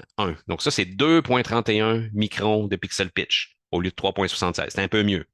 On fait Add to View. Le champ de vue est un petit peu plus petit, mais là, vous avez des plus petits pixels. Donc, vous allez réussir à aller encore mettre plus de pixels dans la galaxie. Non, non, mais on ne considère pas ici, par contre, que vous pourriez être beaucoup plus limité par la scintillation, par la résolution de votre télescope, par la qualité de votre guidage, par la qualité de votre suivi de monture, et ainsi de suite. Fait que peut-être que vous ne serez pas capable. Elle va paraître plus grosse, la galaxie, mais elle risque d'être floue pareil. Vous ne serez pas capable d'aller chercher les fins détails. Ça va faire une bonne photo. Mais vous allez voir que généralement, quand on prend des photos avec des longues focales, dans les 2000 millimètres, là, puis que j'ai essayé il n'y a pas longtemps moi-même, mais il ventait comme le diable. Donc, avec un réfracteur de 5 pouces, là, je peux vous dire que les étoiles, ils ont l'air grosses. Ça fait des grosses taches.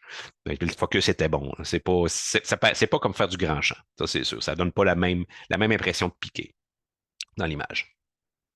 OK?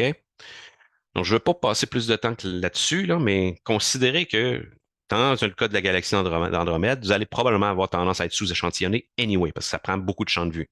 Les grandes nébuleuses comme Orion, la Lagune, Trifide, c'est un peu plus petit, ce genre de choses-là. Ça va être plus mitoyen, là. Vous allez utiliser un télescope qui va être disons, entre les 500 et les 800 millimètres de focale. Ça va vous aider un peu d'avoir des pixels autour de 3-4 microns. Ça va travailler très bien. L'Altaire, c'est une nébuleuse planétaire. C'est une des plus grosses en termes de surface angulaire, si je ne me trompe pas. Mais si on parle des plus petites, une des plus petites qui est très connue, c'est la nébuleuse, voyons, Ring Nebula, la M57, puis nébuleuse de la Lyre. Puis celle du Crabe, la Messier 1, sont des nébuleuses qui couvrent beaucoup moins de surface angulaire que l'Altaire. Elles ne sont pas aussi grosses. Quand on parle d'amas globulaire, là, c'est l'autre pendant. C'est que là, un amas globulaire, c'est des étoiles. C'est un amas d'étoiles, très brillant, beaucoup plus que des nébuleuses, qu'une galaxie, à l'exception des grandes galaxies comme Andromède. Mais même la galaxie du triangle, la M33, est relativement faible en surface d'émission, en émission angulaire. Mais quand on parle des étoiles, là, l'idée, c'est que vous allez vouloir quand même avoir une bonne résolution parce que vous voulez distinguer les étoiles. Vous ne voulez pas avoir juste une tache floue pour faire une photo de l'amas globulaire. Vous voulez voir les étoiles. Donc là, ici, ça va être une combinaison de dire, puis c'est relativement petit, un amas globulaire, en termes de surface angulaire. Donc, vous allez vouloir quand même avoir une bonne combinaison d'un bon grossissement, donc une focale assez longue, typiquement, mais tout en essayant de conserver une bonne résolution optique effective. Donc, vous allez avoir aussi besoin, en conséquence, de pixels légèrement plus petits pour réussir à bien échantillonner votre résolution effective. Puis bon, les galaxies lointaines, là, j'ai pris la Sombrero, qui est quand même une qui est parmi les plus brillantes. Mais si on parle de quelque chose comme un NGC quelconque, là, très, très loin, dans l'amas de la Vierge, il y en a plusieurs. Eux autres, ils ont beaucoup plus ils ont une émission de surface angulaire beaucoup plus limitée. Donc, Astronomy Tools, je vous le mets là. Donc, si vous voulez le noter, c'est le temps. Ça, c'est le site web qu'on vient de passer. Puis, je voulais juste rapidement, quand je dis on peut s'amuser, là, je ne sais pas que je vais me péter les bretelles, mais j'ai fait un tableau Excel. Il se trouve que j'ai, dans mon expérience à être astrophotographe, utilisé jusqu'à 4 télescopes jusqu'à maintenant. Donc, le Starfield 115 que j'ai mentionné, le Starfield P60, le Ascar FMA 180, puis un Explorer Scientific 127 qui est un télescope réfracteur de 5 pouces. Avec leurs paramètres ici, là, je vous passe les détails. Et ça, c'est l'ensemble des caméras astronomiques que j'ai eu l'occasion d'essayer. OK? Donc, puis là, j'ai fait les calculs, je me suis amusé à faire les calculs de toutes ces choses-là pour aller calculer le pixel scale, puis faire le calcul de l'échantillonnage. OK? Puis là, on peut, en fonction de la scintillation. Donc, une scintillation de 1 jusqu'à 4, ça coûte 0,5, là. Puis moi, je disais au Québec, là, c'est typiquement ces trois valeurs-là que vous pouvez regarder. Et puis là, vous calculez combien il y a de pixels dans la résolution effective pour chacun des télescopes avec en combinaison avec la caméra. Ça vous donne ces petits calculs-là. Quand c'est vert, c'est optimal. Bon, disons, en jaune, bleu pâle, là. Vert, c'est l'optimal. Jaune, c'est acceptable. Bleu pâle, ça, c'est sur-échantillonné un petit peu.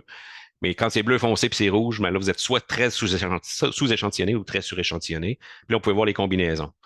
OK? Fait le ASCAR FMA 180, donc l'objectif grand champ à 180 mm, là, peu importe c'est quoi la combinaison de caméra que vous allez utiliser puis de scintillation que vous allez voir qu'en grande partie, là, vous êtes toujours sous-échantillonné. C'est pour ça que je dis très souvent, quand vous faites du grand champ, vous allez être sous-échantillonné de toute façon. Donc, il ne faut pas se concerner trop avec ça. Oui, si vous voulez raffiner votre photo, vous allez vous considérer ces aspects-là, mais il y a quand même une certaine limite, là. À un moment donné, faites la part. Il faut faire la part des choses. À l'inverse, prenez un 127, donc un 5 pouces qui a 952 mm de focale, celui-là, puis combinez-le avec une caméra comme la 715 avec son 1,45 microns de pixel pitch. Dans toutes les conditions de scintillation que j'ai, de 1 à 3 à 4, là, vous êtes toujours suréchantillonné. OK? Donc, vous êtes vraiment limité par la combinaison du télescope. Dans ce cas-ci, là, une 715, c'est plus une caméra planétaire, c'est pas pour rien. On va en parler rapidement là, dans quelques minutes, encore une fois. Mais dans le cas du planétaire, les cibles sont tellement brillantes que la scintillation n'a pas d'importance. Moi, je vais expliquer pour rapidement. Donc, vous pouvez faire ce genre de petites choses-là, de juste vous amuser si vous avez, vous voulez, vous êtes en train de regarder, ben, je veux me payer un télescope, puis une caméra, puis je sais pas c'est quoi la meilleure combinaison pour les objets que je veux faire. Fait que si les objets du ciel que vous voulez regarder, c'est toujours des grandes galaxies, les nébuleuses, ce genre de choses-là, vous n'allez pas aller chercher un télescope avec une très longue focale, OK, parce que c'est pas nécessaire. Vous voulez avoir du champ de vue. Vous voulez pas avoir un grossissement monstrueux pour aller chercher des détails très fins, parce que c'est pas des objets petits et loin comme des galaxies, les galaxies lointaines. OK, donc vous allez pouvoir regarder ce genre de combinaison-là, puis vous pouvez vous servir du site web astronomy.tools pour faire ça. Je vais revenir sur ma présentation pour parler du prochain point, si je peux l'avoir. Bon, voilà. Est-ce qu'il y a des questions pour tout ça? Jusqu'à maintenant, non. Je ne vois rien dans le chat, donc on va continuer. On va parler de guidage. On est rendu là. Jusqu'à maintenant, je n'ai pas mentionné le guidage comme étant un effet du guidage sur le pixel scale et sur la résolution effective. Donc, ce que vous avez ici, c'est une portion de l'image de l'interface du logiciel qui s'appelle PhD 2. qui est le logiciel de guidage typiquement utilisé par tout le monde dans la communauté, à moins que vous utilisiez une plateforme comme le ICR, comme moi je fais, mais le ICR a essentiellement un logiciel équivalent on-board qui est basé sur les mêmes algorithmes, c'est exactement la même chose. Ça fait les mêmes types de calculs. OK? Donc, la trace que vous avez là, c'est la trace dans le temps de l'erreur de guidage que vous avez. Donc, un guideur, qu'est-ce que ça fait? Un autoguideur, ça prend une étoile, ça prend des poses avec une caméra adjointe à la caméra imageante. Et ça prend des pauses à toutes les secondes ou quelques fractions de secondes pour voir si l'étoile qui regarde, qui fixe, que le logiciel est en train de fixer, a bougé. Et si elle a bougé, le logiciel envoie des commandes à la monture pour réajuster. Puis ça se fait à une fréquence de 1, 2, 3 secondes, là, quelque chose comme ça. OK, dépendamment de la monture, dépendamment du ciel, et ainsi de suite. Donc, ça agit comme un facteur de résolution angulaire additionnel à prendre en compte dans la formule de résolution optique effective. Donc, notre fameux θ d'as au carré plus θ scintillation au carré racine, là, mais il faut rajouter un terme. OK? Si on n'est pas limité par la scintillation ou le pixel pitch, OK, l'efficacité du guidage en arc seconde à RMS, mon RMS c'est un root mean square, c'est juste pour représenter l'erreur, c'est un terme d'erreur, devient potentiellement le facteur limitatif. OK, donc si vous avez des petits pixels dans un ciel qui a une excellente scintillation avec un télescope qui a une bonne résolution optique, ça se pourrait très bien que c'est votre guidage qui va devenir le facteur limitatif. OK, et donc là, on vient modifier notre petite équation de résolution effective de tantôt résolution optique du télescope selon le critère de Dawes, plus la scintillation au carré, avec le facteur d'erreur de guidage RMS au carré. OK, et ce facteur de guidage-là, ben, le logiciel vous le donne en permanence. C'est la ligne TOT, le total, 0,70 arc seconde dans l'exemple ici. Donc ici, il faudrait prendre un 0,70 arc seconde au carré, plus la scintillation, disons, de 2, plus DAS, disons, de 1, puis ça vous devient votre nouvelle résolution optique effective à prendre en compte. Et là, vous couplez ça avec votre pixel, votre taille de pixel. Donc, votre guidage va avoir un impact. Ce que ça veut dire, c'est que si vous avez une soirée qui est, excusez le terme, mais merdique en guidage, c'est pas 0,70, c'est 1,5, c'est 2 que vous avez. Mais à un moment donné, dans un ciel avec une scintillation de 1 puis un télescope qui a une bonne résolution optique, c'est le guidage qui va vous tuer. OK? Le suivi de la monture sera pas bon. Puis ça va détruire votre photo. Donc, comment déterminer une configuration optimale de guidage? Première chose qu'il faut te garder en tête, là, un autoguideur, c'est une pièce d'équipement qu'on ajoute au télescope. OK? Et ça va aider de beaucoup, mais ça ne vous permettra jamais de contourner les performances maximum ou les performances limites de la monture. Une monture relativement bas de gamme, entrée de gamme avec des performances limitées, va avoir un certain suivi, va avoir une certaine mécanique avec une certaine erreur en fonction de comment vous allez être en mesure de faire l'équilibrage de votre télescope dessus, en fonction de son niveau, en fonction de la qualité des matériaux, ainsi de suite, ainsi de suite. Le flex, il y a un paquet de facteurs mécaniques qui peuvent intervenir. Ben, le guideur, il ne pourra pas toujours corriger tout ça, puis à un moment donné, il va y avoir une limite. Il va aider, mais c'est pas dépendamment de la monture, vous allez peut-être être limité à 0,7 arc seconde, ou dans d'autres cas, ça va être 0,4. Dans certains cas, ça va être 0,3. Donc, vous voyez, ça va varier, mais vous ne serez pas capable de descendre en dessous d'une certaine valeur avec votre autoguideur parce que la monture va limiter, tôt ou tard. Si on utilise la monture mais qui n'est pas au-delà de ses limites, ben, les logiciels de guidage comme PhD, que je mentionnais, PhD 2, ou un ICR, qui est à peu près le même logiciel, ils vont être capables d'établir le centroïde d'une étoile, donc où se trouve le centre d'une étoile, dans chacune des poses de guidage qu'il prend, jusqu'à environ 1/10 de la taille d'un pixel de la caméra de guidage. Donc, la caméra de guidage elle-même, qui est une deuxième caméra, c'est une caméra d'appoint, va avoir sa propre taille de pixel, son propre pixel pitch. Okay? Et on va voir que le pixel scale de la caméra de guidage, couplé avec le télescope de guidage et ou ce qu'on va appeler un OAG ou un Off-Axis Guider, va être relié, on va relier ça au pixel scale du télescope imageant, du télescope principal qui prend la photo. Et ça, c'est un critère qu'on va conserver, qu'on va regarder pour dire mon guideur, y est-tu approprié? OK, donc, comme je le dis, le pixel scale du train optique de guidage a une importance cruciale en relation avec le train optique imageant, donc le télescope et la caméra qui fait l'image. Donc, la recommandation typique, quand on fait, on regarde ces deux aspects-là, donc le pixel scale du train optique, le pixel scale du train optique de guidage et celui du train optique imageant, c'est qu'on fait un rapport entre les deux, une division, puis on veut typiquement que le rapport de pixel scale entre le guidage et l'imageur soit 5:1 ou moins.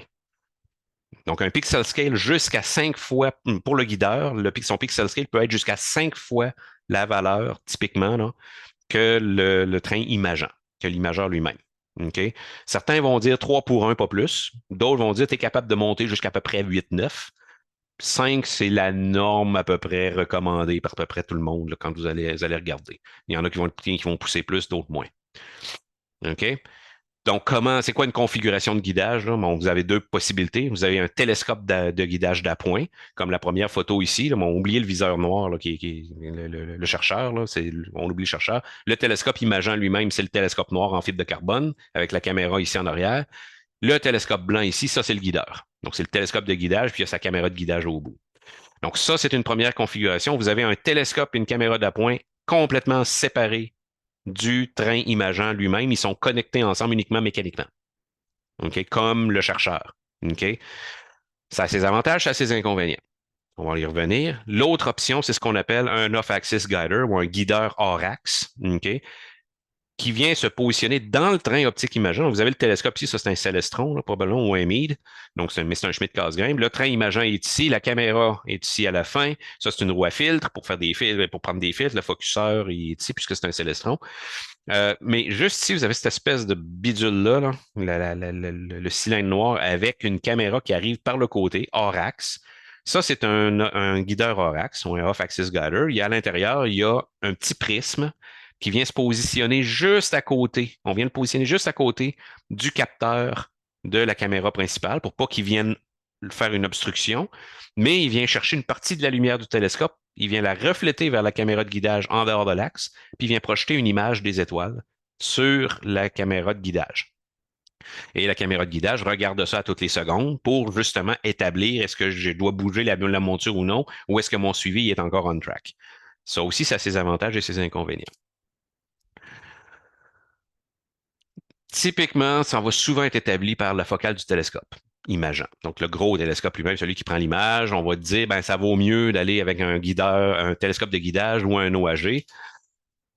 Bon, règle du pouce, 1000 mm de focale, au-delà de ça, c'est probablement mieux d'utiliser un OAG, quoique ça dépend.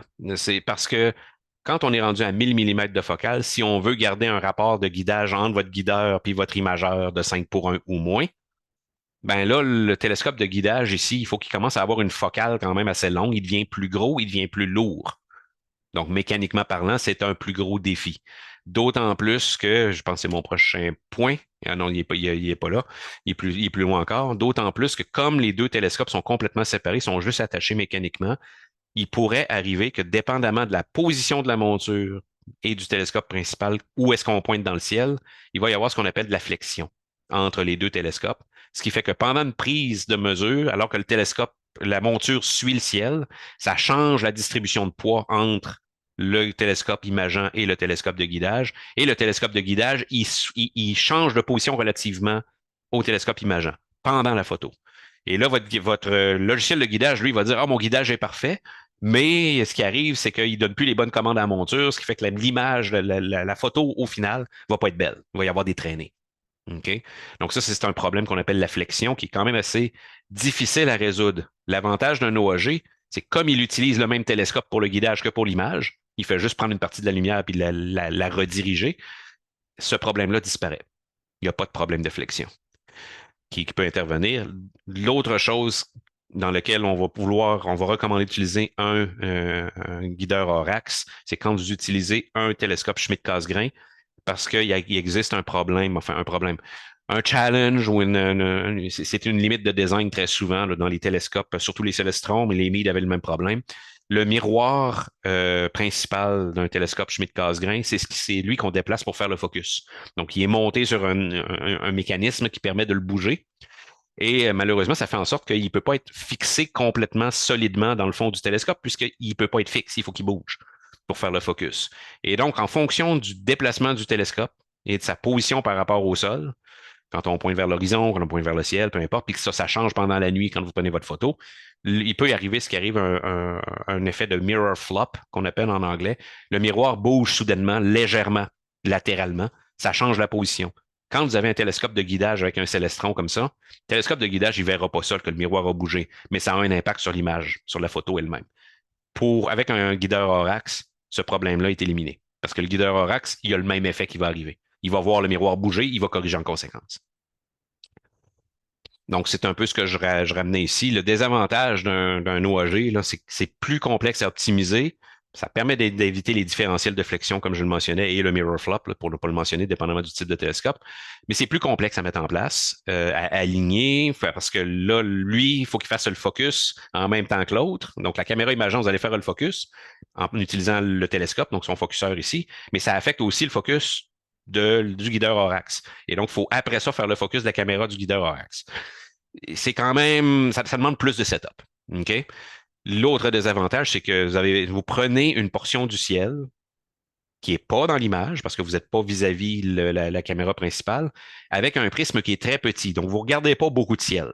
Donc, généralement, il n'y a pas nécessairement beaucoup d'étoiles sur lesquelles on peut se fixer pour faire le guidage.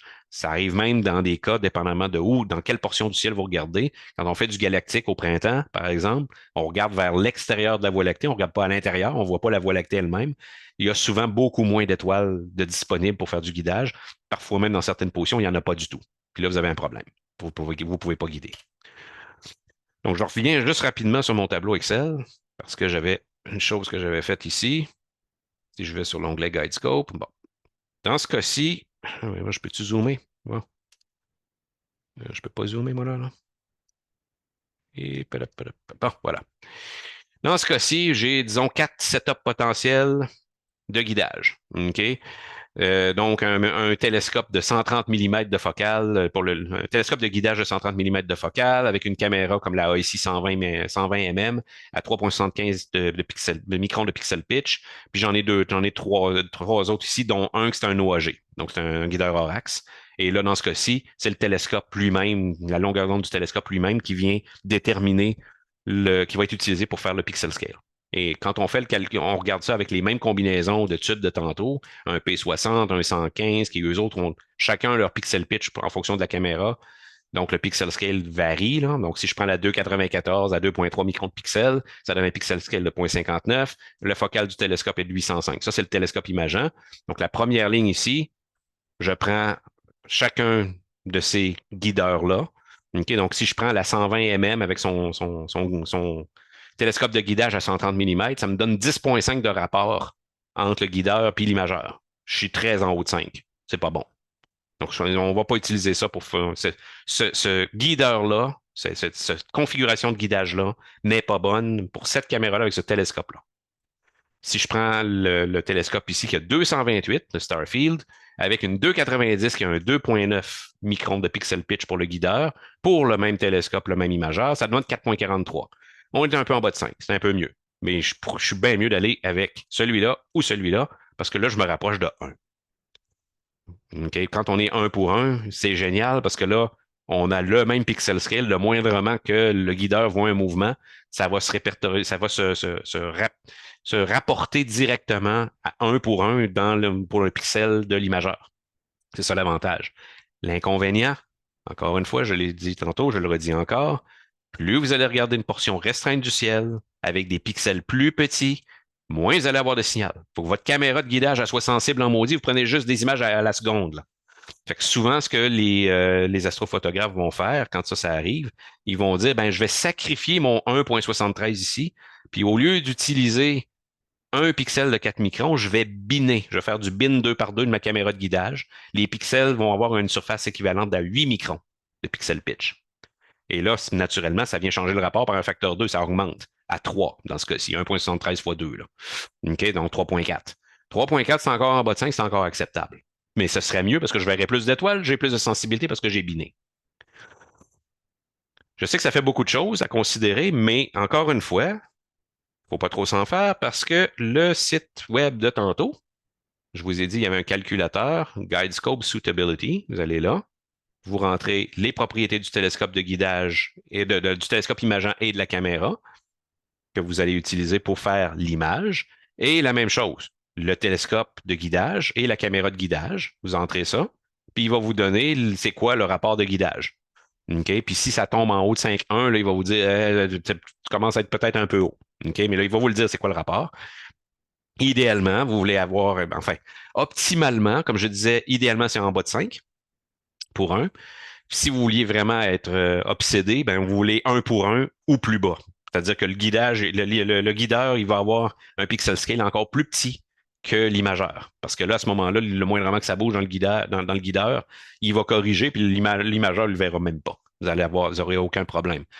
Le problème avec ça, c'est que là, vous allez devoir mettre l'emphase beaucoup plus sur le guideur que sur l'imageur en termes d'équipement, de restriction d'équipement et il y a d'autres facteurs qui vont intervenir. Bon, rendu là, vous êtes aussi bien utilisé un off-axis guider.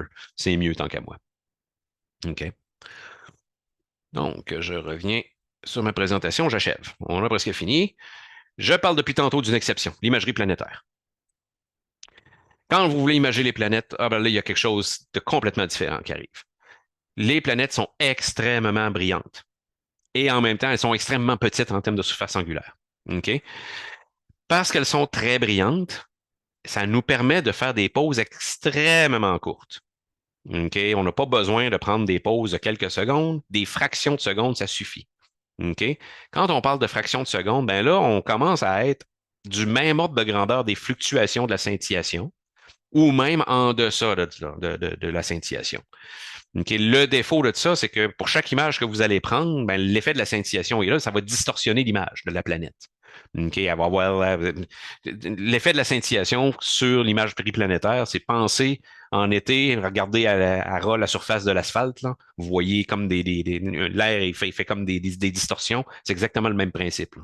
Ça fait exactement le même effet. Mais là, si vous prenez des pauses très courtes, vous allez figer cet effet-là. Et là, l'idée est de dire, ben, je prends des pauses très courtes. Nos caméras d'aujourd'hui sont quand même très bonnes, sont très sensibles, la cible est très brillante, j'ai pas besoin de beaucoup de lumière.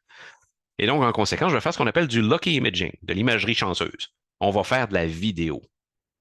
L'avantage de la vidéo, c'est que les images très courtes rassemblées comme étant un frame vidéo, ben là, avec une vidéo, vous pouvez faire du 30 frames par seconde, vous pouvez faire du 64 frames par seconde, du 100 frames par seconde, ça dépend de la caméra.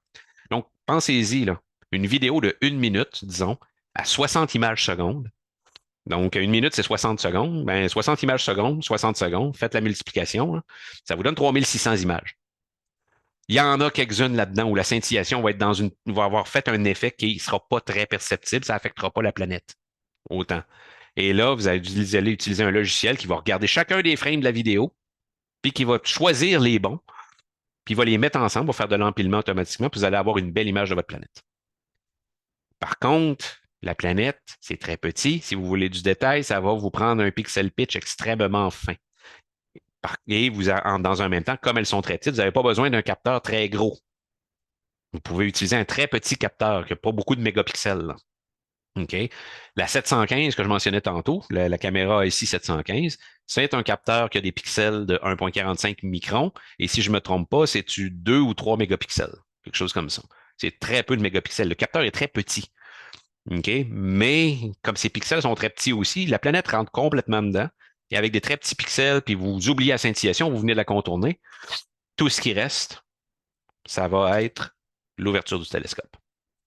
C'est ça qui va déterminer, qui va devenir le facteur limitant. C'est la résolution optique, c'est le critère de base de votre télescope qui va devenir le facteur limitant sur les plus fins détails que vous allez pouvoir chercher dans votre imagerie planétaire. OK? Et c'est pour ça que la majorité des gens qui se spécialisent à faire de la photo planétaire, je pense à Damian Peach, par exemple, qui est bien connu, mais lui, il a un Celestron 14, donc un télescope de 14 pouces d'ouverture, avec une focale de 3 à 4 000 millimètres, là, de 3 à 4 mètres de focale. Il utilise un Barlow 2 ou 3X là-dessus, puis il est installé à la Barbade, là où il y a très peu de scintillation, puis il y a une très bonne transparence. Okay? Qui fait des images planétaires de Jupiter extraordinaires. Mais c'est sûr, il y a un télescope gros comme le diable. Donc ça, c'est l'exception. L'aspect scintillation qu'on dit depuis tantôt que c'est vraiment le facteur limitant typiquement, en imagerie planétaire, vous le bypassez complètement. Ce qui me laisse à dire, là on parle d'acquisition, de comment capturer photo depuis tantôt. Je vous ai dit, il existe des techniques en post-traitement. Une fois que vous avez pris la photo, pour réussir à vous affranchir ou à contourner les problèmes reliés au sous-échantillonnage ou au suréchantillonnage. On va parler du drizzle en premier. C'est une technique qui a été développée pour le télescope Hubble. Donc, c'est vraiment, ça a été développé pour ça. Et aujourd'hui, les amateurs peuvent l'utiliser parce qu'à peu près tous les logiciels de traitement spécialisés en astrophotographie que je connais permettent de le faire. Principalement, le premier qui vient à l'esprit, c'est PixInsight, mais Astro Pixel Processor va le faire aussi. Je crois que Cyril a un module pour ça aussi. Donc, et le Drizzle, ce que ça permet de faire, ça va vous permettre d'augmenter la résolution effective en post-traitement. C'est-à-dire de récupérer des fins détails quand on est sous-échantillonné dans la capture. Donc, votre fameux grand champ sous-échantillonné parce que votre taille de pixels vous limite, là, ben, si vous décidez d'appliquer une technique de drizzle, faut penser à le faire. Donc, on va l'utiliser quand on fait la capture. Parce que si vous n'y pensez pas, là, vous allez voir, il y a des conditions pour réussir à faire un bon drizzle, là. Vous allez pas être en mesure de l'utiliser en post-traitement. Donc, ça, c'est ça permet de contourner les limites du sous-échantillonnement. Qu'est-ce que c'est de faire du drizzle? Bon, la technique fait une projection de plusieurs des images brutes. Donc, quand on fait un empilement, on prend plusieurs acquisitions de typiquement, bon, quelques dizaines de secondes à quelques minutes. OK? Puis après ça, on vient les empiler une par-dessus l'autre pour récupérer un temps d'exposition plus long. Donc, on va prendre plusieurs images brutes avec un grand pixel pitch, donc c'est-à-dire sous-échantillonné, sur une grille de pixels plus fine à l'étape de l'empilement. OK? Le diagramme ici vous montre un peu c'est quoi l'idée, là. Donc, vous allez avoir votre capture d'image, vous avez des gros pixels, puis là, bon, vous allez couvrir ces gros pixels-là avec de la lumière. Puis là, ce qui va arriver, c'est quand vous allez vous mettre à empiler chacune de ces images-là, selon les conditions nécessaires à l'acquisition, ce que le logiciel va faire, c'est qu'il va réaligner le tout puis sur une grille de pixels plus fine, puis à cause que à l'enlignement, les mouvements du télescope et autres font en sorte qu'il y a quand même un mouvement angulaire, ça va faire en sorte d'aller chercher d'une image à l'autre des détails qui n'étaient pas présents dans l'image précédente. OK? Ça veut, je ne sais pas si je l'exprime bien, mais la technique, le diagramme montre quand même pas mal c'est quoi qu'on cherche à faire. Quelles sont les conditions essentielles pour réussir à faire ça? D'abord et avant tout, ça va vous prendre beaucoup de brut. Ça prend beaucoup d'images. OK? Si vous prenez 10 sous-expositions que vous allez que vous allez mettre en empilement, 10, c'est pas assez. Ça va en prendre beaucoup plus que ça. Donc, vous êtes aussi bien de prendre des images ou des sous-expositions plus courtes, genre 20 secondes au lieu de 2 minutes, d'en prendre beaucoup plus, OK, pour réussir à appliquer le drizzle. La deuxième condition, c'est qu'il faut que vous soyez significativement sous-échantillonné. Si vous êtes à peine sous-échantillonné ou si vous êtes sur-échantillonné, oubliez ça, ça ne marchera pas. OK? Il ne faut pas que vous soyez optimal en échantillonnage, légèrement sous-échantillonné et surtout, surtout pas sur-échantillonné. Autrement, ça ne fonctionnera pas du tout. La dernière chose, c'est qu'il faut faire du dithering, qu'on appelle à la capture. Donc, le dithering, c'est après un certain nombre d'images, vous dites au télescope, bouge un peu, change la position du champ de vue dans le ciel par 2, 3 pixels, 5 pixels, 1 pixel, puis fais-le, disons, à toutes les 3 images. Dans le cas de, si vous voulez faire du drizzling, ou faire du drizzle, moi, je recommande, faites un dithering à chaque image capturée. Vous le faites pour beaucoup d'images, puis vous êtes significativement sous-échantillonné. Là, le drizzle va fonctionner. Donc, au final, une fois que vous faites ça, ça va vous permettre d'augmenter la résolution de l'image finale par un facteur qui est déterminé par l'astrophotographe. Typiquement, là, on va multiplier par 1,5 à 3. OK? Donc, vous allez avoir une image qui va être, vous allez dire, ben, si j'avais une image de 1000 par 1000 pixels, par exemple, en drizzling, vous dites faire un drizzle 3 fois, ça va être 3000 par 3000 pixels qui va sortir. Ça va vous permettre d'aller chercher les détails, comme ça. Le défaut, vous allez avoir un bruit plus élevé dans votre image. D'où l'idée de dire, ben, beaucoup de brut, puis idéalement, augmenter donc le temps d'exposition totale. Donc, si vous avez prévu, disons, prendre des images de 20 secondes pendant 1 heure, ben, c'est peut-être, excusez, de 2 minutes pendant 1 heure. Vous êtes bien mieux probablement de prendre des 20 secondes pendant 3 heures. OK, pour réussir à compenser le fait que vous allez avoir un bruit plus élevé une fois que vous allez avoir appliqué le drizzle. Par contre, vous allez avoir été rechercher du détail. L'autre technique, qui est plus ou moins purement associée au suréchantillonnage, mais qui est très effective quand on est en suréchantillonnage, c'est la déconvolution. Donc, c'est un peu un effet inverse au drizzling. Ce qu'on va faire, c'est on a une scène où on est limité par la résolution optique, puis on est très suréchantillonné. Donc, ce que ça a pour effet, c'est que généralement, c'est que vous allez regarder votre photo, puis vous allez dire, ben, maudit, les images, les étoiles, ils n'ont pas l'air de petits points, ils ont l'air de gros ballons de football. OK? Ça donne quasiment l'impression que l'image est soft. C'est-à-dire elle est quasiment floue. Ça ne l'est pas, les détails sont là, mais vous êtes limité par les capacités de votre optique. Donc, vous êtes limité par la PSF globale, la résolution effective globale de votre équipement couplé à l'environnement, couplé à l'atmosphère. Ce que la déconvolution va chercher à faire, c'est de réduire principalement l'effet de la scintillation. Il va essayer de retrouver c'est quoi la PSF effective, c'est-à-dire l'étalement, le flou effectif de l'équipement couplé avec la scintillation, puis de le déconvoluer, c'est-à-dire de le sortir de l'image pour réussir à s'affranchir de l'effet de la scintillation, principalement, les effets atmosphériques. OK? C'est particulièrement utile dans un cas où l'image est suréchantillonnée, et d'ailleurs, ça va fonctionner mieux quand on va être suréchantillonné. Parce que, comme je le disais, ben, quand on est suréchantillonné, on a l'impression que l'image est soft, mais vous allez retrouver du piqué avec l'application de la déconvolution. Donc, la déconvolution, c'est un process qui est quand même assez complexe à utiliser. C'est très difficile à expliquer exactement le détail de comment ça fonctionne. Il y a plusieurs modèles, il y a des algorithmes très complexes. Euh, J'entrerai pas dans ces détails-là, mais principalement, pensez à dire qu'est-ce que ça fait. Je prends une image, j'ai une tache floue, puis je sais que cette tache floue-là, il y a une contribution là-dedans que je peux mesurer, que je peux calculer. Puis je viens retirer cette contribution-là qui vient élargir la tâche. Et ce qui va me rester en arrière, c'est quelque chose de plus petit. C'est comme faire une division.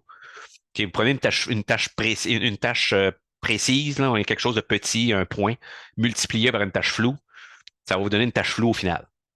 OK? Mais là, vous faites l'inverse. J'essaie de déterminer c'était quoi la tâche floue qui a multiplié le point pour retrouver le point, pour l'enlever. C'est un peu ça, la déconvolution.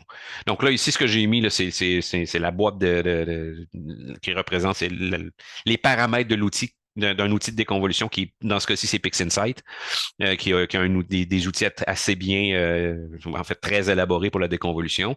Je le mets juste pour idée de dire, bon, vous voyez, là, il y a trois onglets en haut, que ça c'est tout PSF, PSF, PSF, là. Que ça, c'est que PixInsight, avec cet outil-là, va vous dire, choisis la façon dont tu veux, je calcule la PSF. Donc, la PSF à retirer. Puis là, après ça, il va utiliser un algorithme avec des paramètres et un paquet d'affaires pour réussir à calculer, puis l'enlever de là, puis vous retrouvez un point. Qu'est-ce qui était derrière l'atmosphère essentiellement? Donc, on veut établir une PSF synthétique à partir des étoiles dans l'image et les paramètres du télescope. Donc, il va se servir de l'image que vous avez, il va prendre toutes les étoiles, il va regarder ça, puis il va essayer de trouver un moyen à partir de là, puis des paramètres que vous lui donnez, d'établir une PSF synthétique, de dire je vais enlever ça de partout. Les conditions préalables, c'est moins problématique parce qu'il y a moins d'aspects reliés à l'acquisition. C'est plus en post-traitement qu'il faut regarder. C'est un processus que vous allez devoir appliquer très tôt dans la chaîne de traitement lorsque vous faites du traitement astrophotographique. OK, faites-le pas à la fin, ça ne marchera pas pantoute. L'image doit être ce qu'on appelle linéaire, d'où le point qu'il faut le faire très tôt dans le processus. Quand on parle d'une image linéaire, ben c'est avant d'appliquer une courbe d'histogramme ou une courbe de gamma. Les gens, je suis pas mal persuadé, si vous vous intéressez à l'astrophoto, vous savez comment fonctionne Photoshop, là. Il y a un outil qui s'appelle courbe. Avec une courbe, ce qu'on fait, c'est qu'on applique une courbe de gamma. Donc, au départ, quand vous ouvrez ça la première fois, le paramètre par défaut, c'est que c'est une ligne droite diagonale. Puis là, vous allez mettre des points, vous allez tirer là-dessus, ça fait des courbes. Ça, c'est ce qu'on appelle faire un étirement ou appliquer une courbe de gamma. Donc, ce que ça veut dire, c'est que dès que vous appliquez une courbe de gamma, vous êtes plus linéaire. Donc, vous ne devez pas faire ça, appliquer la déconvolution. Si vous êtes plus linéaire, ça ne marchera pas. Les étoiles doivent être relativement rondes, pas parfaitement rondes, mais il ne faut pas qu'il y ait de traînée dû au guidage, au suivi. Donc, ça ne va pas réparer un mauvais guidage. OK? Si vous avez des traînées d'étoiles, là, même très faibles, là, les étoiles ils sont elliptiques plutôt que d'être rondes, puis que c'est visible. S'ils sont ovoïdes, c'est acceptable. Normalement, ça va marcher un peu. Mais dès qu'ils vont être très elliptiques, oubliez ça, ça ne marchera pas. Si vous n'avez pas une bonne image pour appliquer la déconvolution, ça ne va pas fonctionner. Et vous voulez le moins de bruit possible dans l'image. Un des problèmes du processus de déconvolution, c'est il va parfois se verrouiller sur le bruit dans l'image, puis assumer que ça contribue à la PSF synthétique. Et donc là, ça va casser complètement le processus.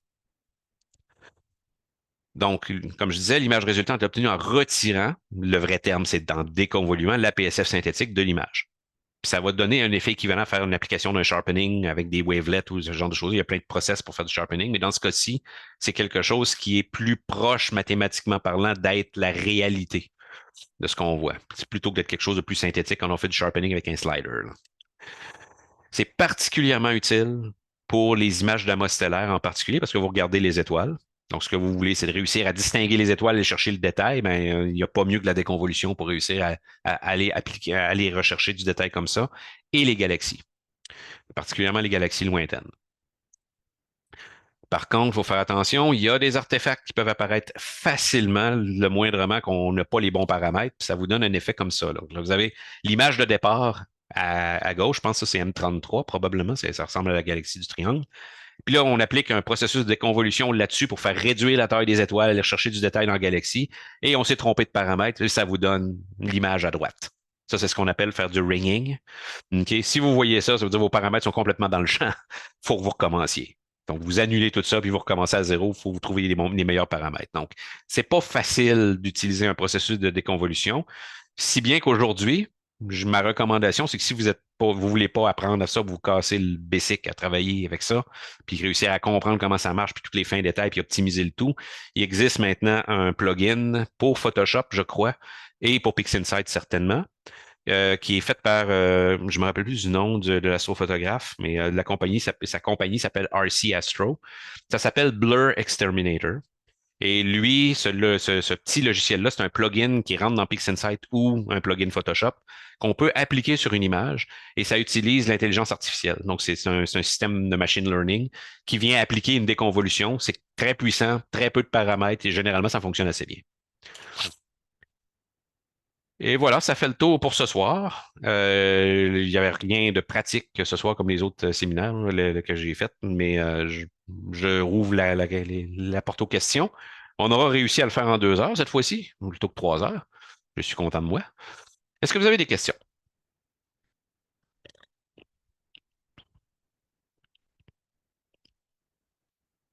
Apparemment pas. Donc, je vais arrêter ça. Donc, s'il n'y a pas de questions, c'est que soit vous êtes tous endormis, puis que j'ai raté mon coup, soit je vous ai tous perdus. Soit j'ai été très clair et que vous avez passé malgré tout une bonne soirée, vous avez appris plein de choses. J'espère que c'est la dernière option. Donc, si c'est le cas, ben, s'il n'y a pas de questions, on va arrêter ça là. Comme je vous disais, tout est enregistré, donc si vous voulez repasser le tout, donnez-moi peut-être une semaine ou deux, là, le temps que je puisse éditer la vidéo puis envoyer tout ça sur le site web, le site YouTube, pardon, du Club Vega. Mais ça va être uploadé, téléversé à cet endroit-là d'ici quelques jours, quelques semaines, là. Donc, vous pourrez revoir à votre guise ce genre de choses-là. N'oubliez pas le petit site web si ça vous intéresse d'aller vous amuser à faire des calculs, astronomie.tools, que ça s'appelle. Et là-dessus, je vous laisse partir. Et je vous souhaite une très bonne soirée, une très bonne fin de semaine. Malheureusement, ils nous annoncent de la pluie demain, puis de la pluie toute la fin de semaine, j'ai l'impression. Mais c'est aussi bien que ça a été retardé. Je faisais beau mardi soir, fait que je pense que j'aurais pas eu ben du monde. Donc, merci beaucoup. Donc, et bonne soirée. Je vous remercie de tous les merci.